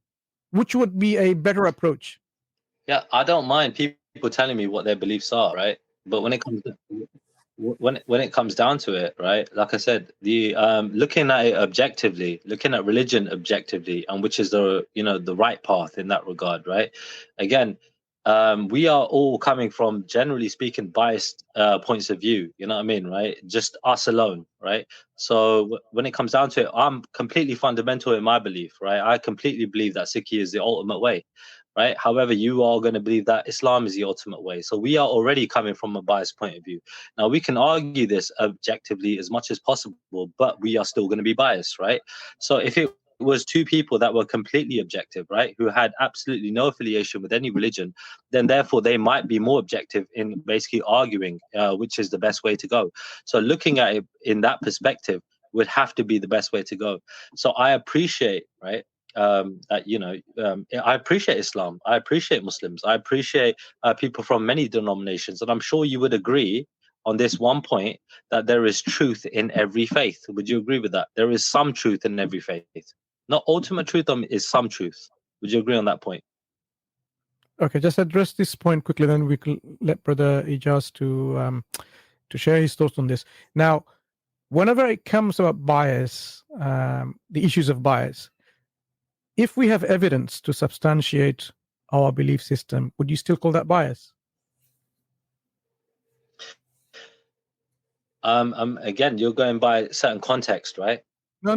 When it comes to evidence, because if we have a certain belief system which can be demonstrated to be true because of evidence, proof and evidence, is that still a bias? Like I said, again, it depends on what you're trying to prove. No, whatever we're trying to prove. Let's say we're trying to prove the divine origin of our scripture. If this is demonstrated to be the case, is it a bias? It's no longer a case of a bias anymore. So when we have people believing in their own particular belief system, if you have any proof and evidence for your belief system, bring it forward, clarify it, and then of course, if we realize that there is a truth in there because of evidence, I don't need to. The thing is, like I said, but our approach, Trilla, our approach is one in which we give importance to proof and evidence. That's why the Quran says, "Fa'tu burhanakum in kuntum sadiqin." Bring your evidence if you speak the truth, if you're truthful. That's the approach, and that is the approach Right. which is reasonable and rational. Right. Okay.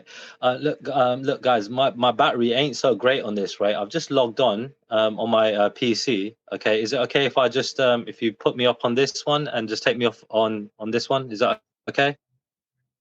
We are running out of time, Brother Abbas. We Yeah, did we say are 10 running out minutes. of time. I completely appreciate it. I mean, I could just try and all right, cool. We'll go for as long as 5% takes me. It won't take me very long. But basically, I had a couple of points to make, right? But Could I just ask you something, Trilla? Could I just ask you a question briefly? You said that we shouldn't refute other religions and there is no real benefit in this. Yeah. But are you not attempting to refute the notions that we hold to on this panel? No, because again, I feel like because I jumped on another panel before, right? And I feel like if I believe in something different, right, the tendencies of some people, and I don't believe this to be of all people, right, from any religious minority in this country or around the world, right, that they think that believing in something different is automatically refuting, right, their beliefs. Would you agree? Not necessarily. I'm asking, what do you understand refutation to be then? Well, again, that's basically one way of refuting, and that is what I see some people doing, that believing in something different is automatically refuting. Otherwise, when it comes down to it, it is what you guys were talking about in terms of Christianity, for example, right? I mean, I can appreciate Christianity, to an extent. Sure. I don't follow your point. Do you believe that? Okay, so when it comes down to it, yeah, sure. Yeah, you could clarify your point if you like. I could try and answer it better. Yeah. What I'm trying to say is, we Muslims hold to the truth, what we believe to be the truth about God. And you said earlier, right, you asked Brother Ustad Mansour, do you think every religion has some truth, right? Do you think that our notion of who God is, that this is correct?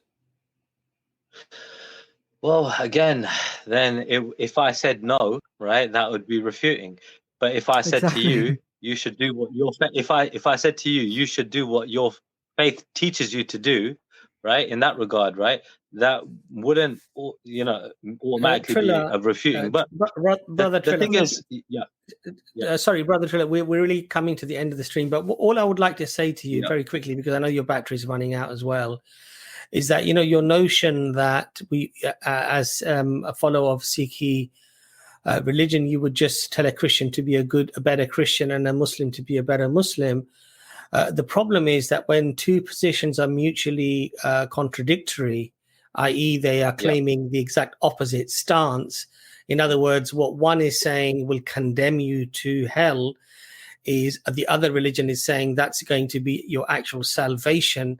And the other religion that's telling you that this is your salvation, the other one is telling you that if you believe that, you're going to be condemned to hell. When they're mutually contradictory, we would argue in Islam that it's not something that you would encourage to happen. What you would want is the truth, the right way, and a way that doesn't contradict the statements and the teachings that were given by all of the messengers. And in fact, even if you look at Sikhi, God is one, God is absolute, there is no image of God, statue of God, and that only God should be worshipped. And yet there are religions that actually do the exact opposite to that. So I'm sure that you wouldn't actually encourage them to be doing that if your religion clearly says that that is actually blasphemous or wrong. That's fine. Look, I've just put it on charge for a minute, right? So end of the day, like I said, my battery ain't great, so I don't know if it might die or stay on, right? But we'll just, it's all in, we'll just say it's God's will, right? If I stay on or not. But when it comes down to it, look, I agree with you. There is more truth, right? You could say, probably in one more than the other, right? I would say that, okay? So when it comes down to it, though, I'm trying. Okay, here we go. Yeah, I think okay, yeah, cool. So when it comes down to it, I obviously believe in Sikhi, right? And you guys believe in Islam. That is clear as day. So it's a thing where like I might highlight some things to you, but again, to you that might be completely contradictory to Islam, right? Where I might say, you know, God is inside of us and God is outside of us, right? That's a contradiction in itself, you know. So in that regard, all I'm saying is like you know, there are some things that you just will not accept, you know, and I am not here to make you accept it, because firstly I'm not qualified myself personally. I only understand very understand basic that. principles. Trilla, I understand that, but let me ask you a question then, a very hopefully you know, one that you can reflect upon. If God was not inside everybody, would it be important for you to accept that notion, or rather deny the notion of God being inside everything? So do you understand my point? If God actually was only in the heavens and he was not inside all of us, would it be wrong to then believe in God being inside everything? Do you see my point there? I understand your point, and yes, it would be. But the thing is, like I said, looking at it objectively, right? That is, I don't see that, right? Because again, there are, you know, over 1 billion Muslims in this world, right? There are over 1 billion people from Adamic faith, you know what I mean, as well. So, you know, in that regard, right, it's quite balanced, you know. Obviously, you know, there are more Abrahamic in total, you know, that basically believe in a more monotheistic than there's a probably 1.6 to panentheistic. 1.8 billion Muslims. But the point I'm trying to Sure, make to you is that, Trilla, well, the point I'm trying to make to you is that if we Muslims believe that God is not inside all of us, and you believe that God is inside all of us, would it not be more correct for both of us to believe the reality of how that was? So if God is inside of all of us, we should all believe that. But if God is not inside all of us, then we should all believe that, because believing in truth is clearly what we should all be doing, right? Yeah, I agree. But like I said, when it comes down to it, right, this is the thing, right? How are we all going to get on without refuting one another? I mean, surely, right, we have to go by actions in terms of what we are doing and how good we are as people. You can get somebody that prays, right, regardless of what their faith is, right? That is not a good person. You get somebody who doesn't pray that is a good person. You know, so all I'm saying is, right, it's bigger than, you know, what we might think it is in terms of like accepting a certain label. You know, I personally don't think it's good enough. You know, like me accepting that I'm a Sikh, for example, right? I don't think that's good enough. I need to do more than that, way more than that. Being a Muslim, I'm pretty sure that you have to do more than just calling yourself a Muslim, you know, and everything else to, you know, go to Jannah. No, You I know, understand, but this is Trilla, you so. know what it is, Trilla. We can respect each other's abilities and opportunities and opinions, or the ability to have an opinion about a particular matter. Okay, we don't have to agree with what they believe, but we can still remain cordial and respectful, and we can still get on with people. But we can respectfully disagree. We don't have to be disrespectful when we disagree, and I think that's the way forward. I think what we shouldn't do is we should not, in the light of evidence that's contrary to what that person is believing, I don't believe that we should think it's okay to believe that. And I don't think we should encourage people to believe that. I think we should respectfully advise our brothers and sisters in humanity, whoever they might be, whether they're Sikh, Hindu, Christian, Jew, atheist, whatever they might be, that, look, I don't believe that your position is correct because of these reasons and these evidences. I don't think it's acceptable just because we want to get on, that we excuse falsehood or we excuse things that are inaccurate about the Almighty, about the Creator.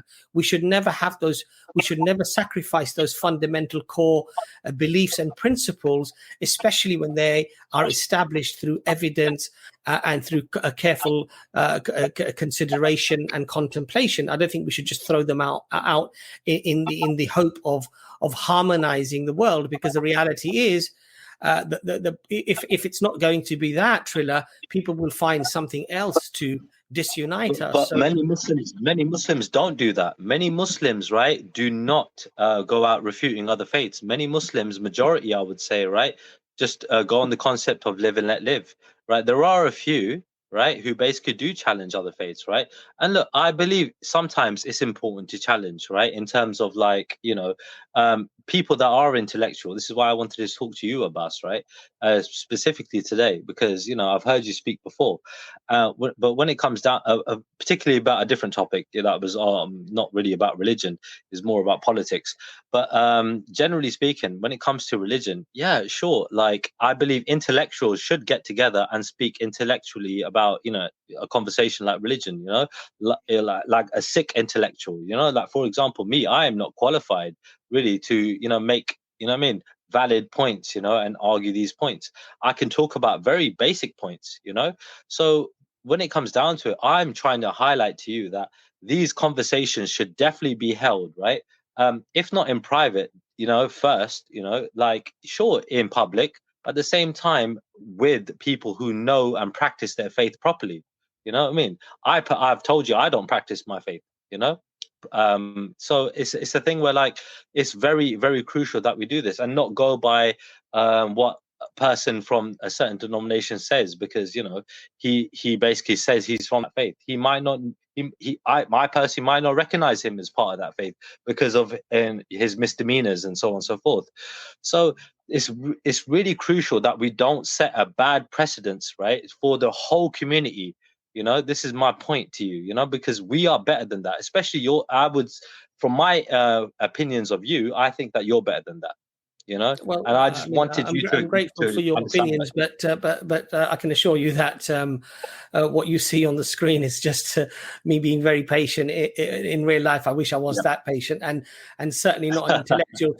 But Trilla, the only thing I'm going to say to you, Trilla, is that if we value truth and we value clarity, and we value doing really what God has instructed us to do, worship the way that God has instructed us to worship, believe in things that God has instructed us to believe, then the only way we can rationally come to that realization or that conclusion is if we do have these type of discussions. And I think, Trilla, you would agree that we've been respectful towards you, and I think you've been very respectful towards us as well. And having these type of respectful dialogue and discussions and presenting, as the Quran says, if you speak the truth, provide your evidence, that we weigh up the evidence that is being provided by both parties. And then we come to using our faculty of reason and our intellect and our understanding, that we weigh up these probabilities of which we believe to be stronger, and that we go wherever the evidence takes us. Because when we do that, we're actually being truthful to ourselves, and we're being truthful to God, because to the best of our ability, we're trying to follow the creator of the heavens and the earth to the best of our ability. And that's all that God expects us to do. But my point to you was that there are many mutually, contradictory, beliefs that are out there. And logically, you can't say that they are all correct if, as I say, they are, polar opposites. And when that happens, it's good, respectful dialogue that should happen. Now, but most Muslims doing it. How can it be respectful if I'm going to contradict you? If I basically say something. Let me address this very quickly, Trilla. If I did it.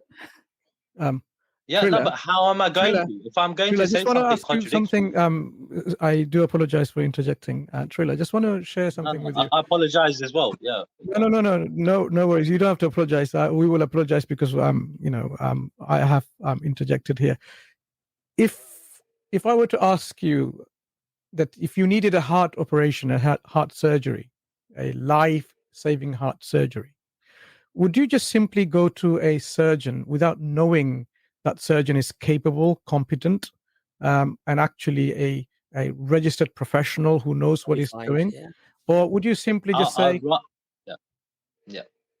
Would you? No, go carry on. Would you at least have some checks done that, okay, this person that is going to operate on my heart, because I might die as a result of bad operation, would you at least have some kind of a process or a methodology within you just to say, look, let me just check this out? I mean, I don't want to just, destroy my life because of someone's incompetence, would you just simply blindly go and say, it doesn't matter, you know what, everyone's the same, and you know, he might well be a surgeon, or would you take some care and establish that for yourself before you go to the surgery?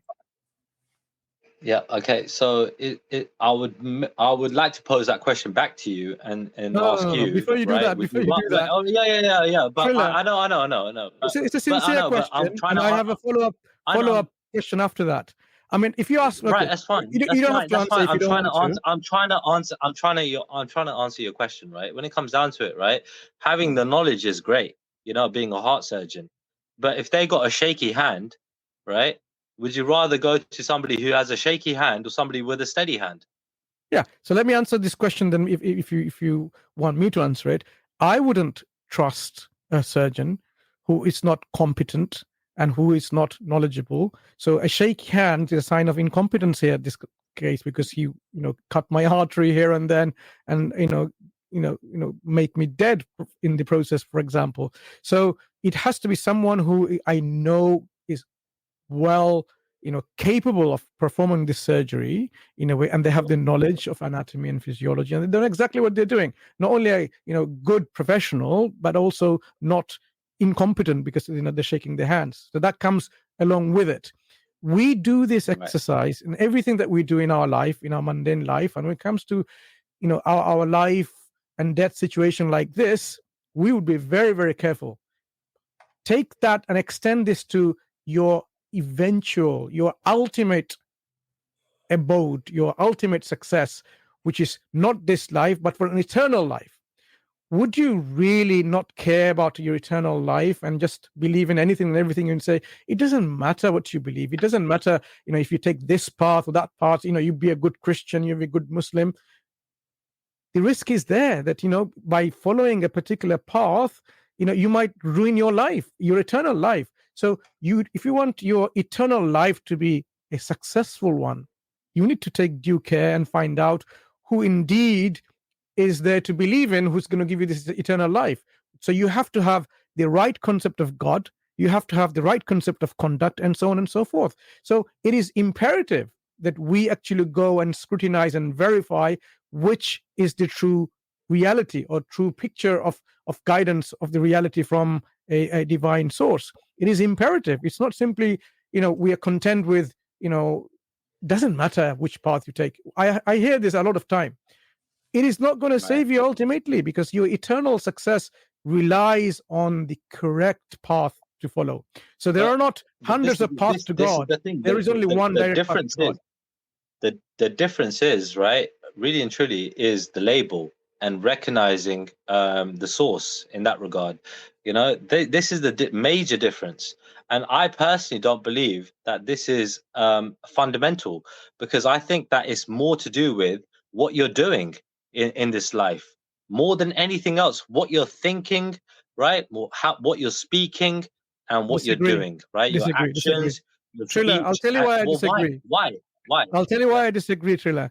Because if this life of how many years people live? People don't live more than 120 years, 130 years. I think that's the maximum of a human lifespan nowadays, right? So if you really want to save your life, you do all your utmost effort to make sure that you don't fall into the wrong hand, an imposter surgeon who's a fake surgeon. You will make sure that doesn't happen, just to save this life. What is an eternal life compared to this 130 years life? Nothing. An eternal life, either in happiness, joy, bliss, tranquility, and contentment, or an eternal life where this misery, this suffering, this torture. Think about it, how great and in magnitude this is. We have to be, very, very careful in terms of how we make that decision of our life, how we're going to make our eternal life a good life or a life of suffering. So you can't simply say, not everybody suffers in this life. A lot of people live very good lives. I'm not talking about this life. Our priorities shouldn't just be this life. Our priorities should be the ultimate life, the eternal life. Wouldn't that entail? Sorry to keep cutting you, but wouldn't that entail, right? Doing what you're doing in this life, carrying on to the next life. Yeah. Like How in do you terms know of like us what praying, determines us being your outcome? devotional. Triller, how do you know? How Yeah. are you certain what determines your outcome? But this is the thing. So when it comes down to, for example, there's a word called mukti, which I'm sure Abbas might be familiar How do you with. know what you are talking about now is exactly what is true? How do you know that? Again, again, like I told you, I believe in Sikhi, Yeah. and Why do you this believe is in something that I believe in. No, why do you believe in it? Is there Well, evidence like I for said, it? So the question will come to this point. There is plenty of evidence to support Sikhi, right? But Oh, when there it you go. comes down Okay, to fine. it's whether Let's you stop there for a second, whether Trilla. you believe or not. So you've Yeah. hit the nail where it needs to be hit, right? That's I'm not sure what the expression is. What is the expression? You hit the nail on the head. Hit the nail on the head, right? Yeah. So you're talking about evidence. This is precisely what we are discussing. Truth should be accepted through evidence. So if the truth is in Sikhism, this is where everyone should believe in, without a doubt. If truth is in Islam, people should follow Islam because that's where the evidence lies. So we should be ready to accept the evidence to accept what the truth is. That is what we're discussing. That is what we're demonstrating. Here lies the problem, right? Because now we're going to have to go in that regard toe to toe, right? And work out, you know what I mean, right? Which one is better and which one is not worse. better. But which one has the truth? Brother Mansour, right? But this is the thing. See, Brother Triller, we've come to the end of the stream. But if I could just ask you to have your closing statement, and then we'll just finish the stream shortly after. Okay, cool. All right, closing statement. All right, I'm prepared. I'm practiced. All right, cool. No, what I mean to say, what I mean to say is just finish your point, and then we'll finish the stream. That's what I mean. Sorry. No problem. Well, firstly, I appreciate you guys letting me on today, and so I thank you guys for that. Also, thank you for the stream, for all the listeners, listening to me, for as long as I've spoken. So thank you for that too. Obviously, I wish I could have made a better argument in terms of, just expressing my views in a better way in that regard. I hope I was respectful. Triller, if you want to invite a friend on who you believe perhaps is more more capable and studied within Sikhi, we would love to have them on, because we don't sort of we don't handpick our guests. We would prefer, obviously, guests who are really educated, knowledgeable in their particular religion. I mean, Brother Mansour, who is part of Dawah Wise, mashallah, when they did invite Hindu speakers on, they were really very, very highly educated and very well respected even within the Hindu community as being sort of reputable scholars. So we would be happy for you to bring on a scholar with you next time. We would be I could do that. I could do that, no problem. But the problem is with that, again, from my understanding about Sikhi, we're not here to really refute or criticize other faiths in that regard. And when it comes to these discussions, we border very closely to that in that regard. So it's a bit of a situation. In some ways, it's very similar to the Islamic stance as well.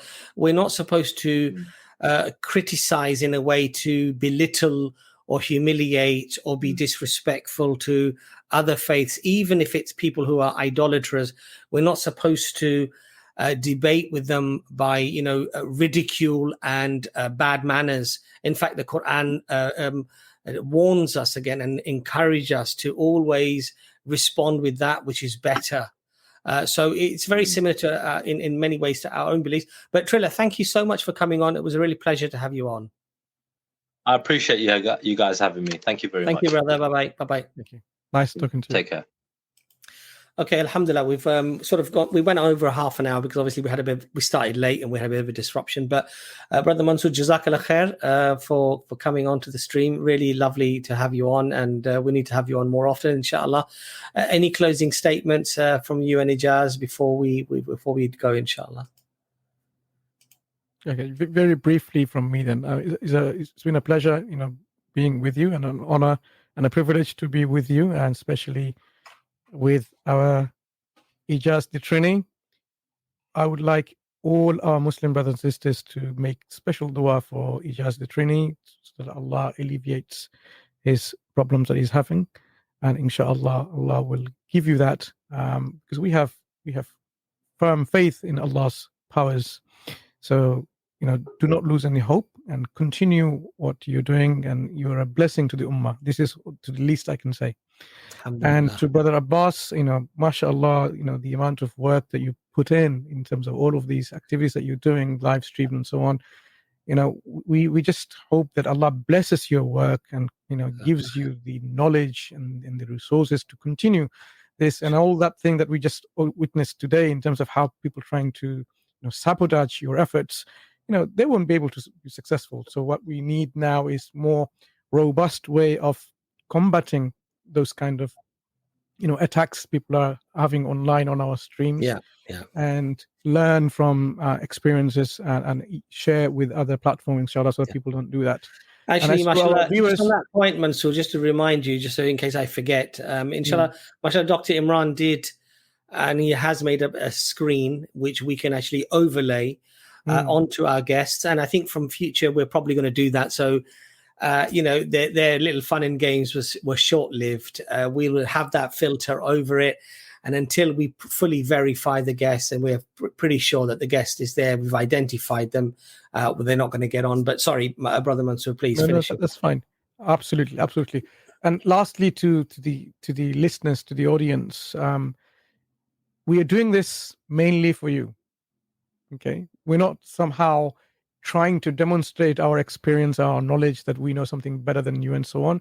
It may be that you know far, far more than what we do, and you're not coming up or coming out to share your experience. So if you are one of those, alhamdulillah, get into an engagement of these kind of things in whatever capacity you can, and start bringing your knowledge and experience to light so that others can benefit. We are not scholars ourselves. None of us here within this panel are scholars. I mean, we may be learning ourselves in our individual capacity. We're learning, we are trying to be accredited, whatever it might be, and so on. But we're not scholars. So we are not here to give fatwas, religious verdicts. We are simply trying to share what we know so that you can be empowered. I mean, this is a key point that I make all the time. We are trying to empower you so you can take what you are witnessing here and engage with others, other brothers and sisters in humanity or friends in humanity who are not yet Muslims.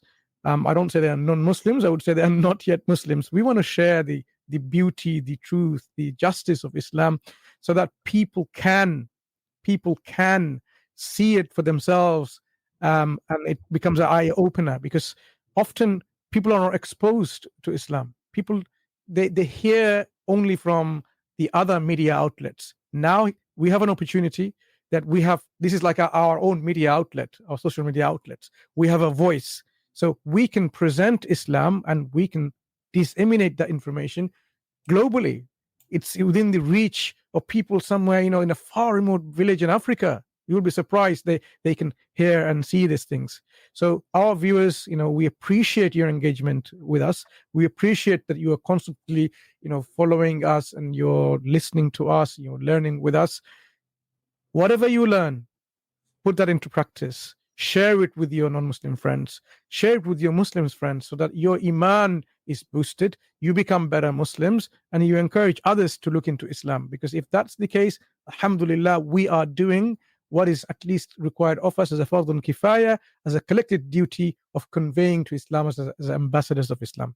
So jazakumullahu khairan once again to everyone who are engaged together to make Islam reachable to people. Barakallahu feek. Wa yakum. Ameen to your beautiful duas. Just from myself, what we do is not easy, but one of the reasons that I can do the work that I do is not because of me, it's that Allah has facilitated ease for me.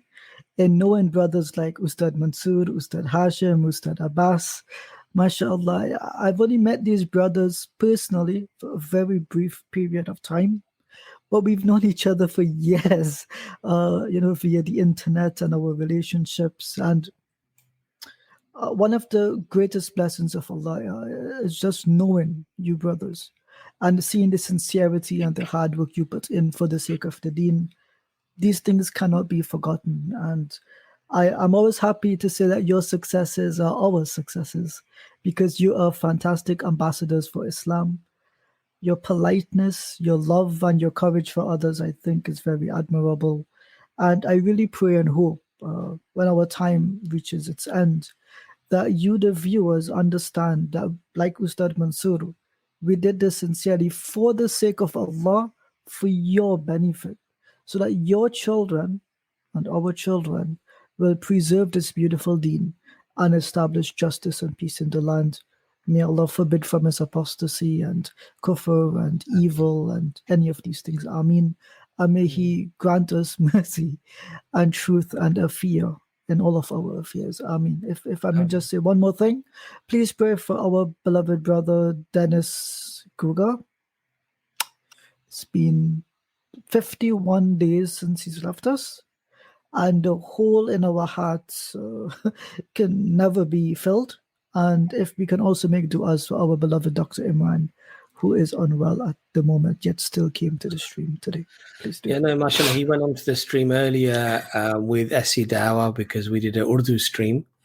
And he, despite not being very well at all, and I know he was feverish and he was on tablets and things and had his drinks and everything. And I asked him if he doesn't mind, can he come on initially on EFDawah, this stream? And alhamdulillah, he did. And I know he wasn't well, so inshallah, may Allah make it easy for him, bestow him and his family with afiyah, inshallah.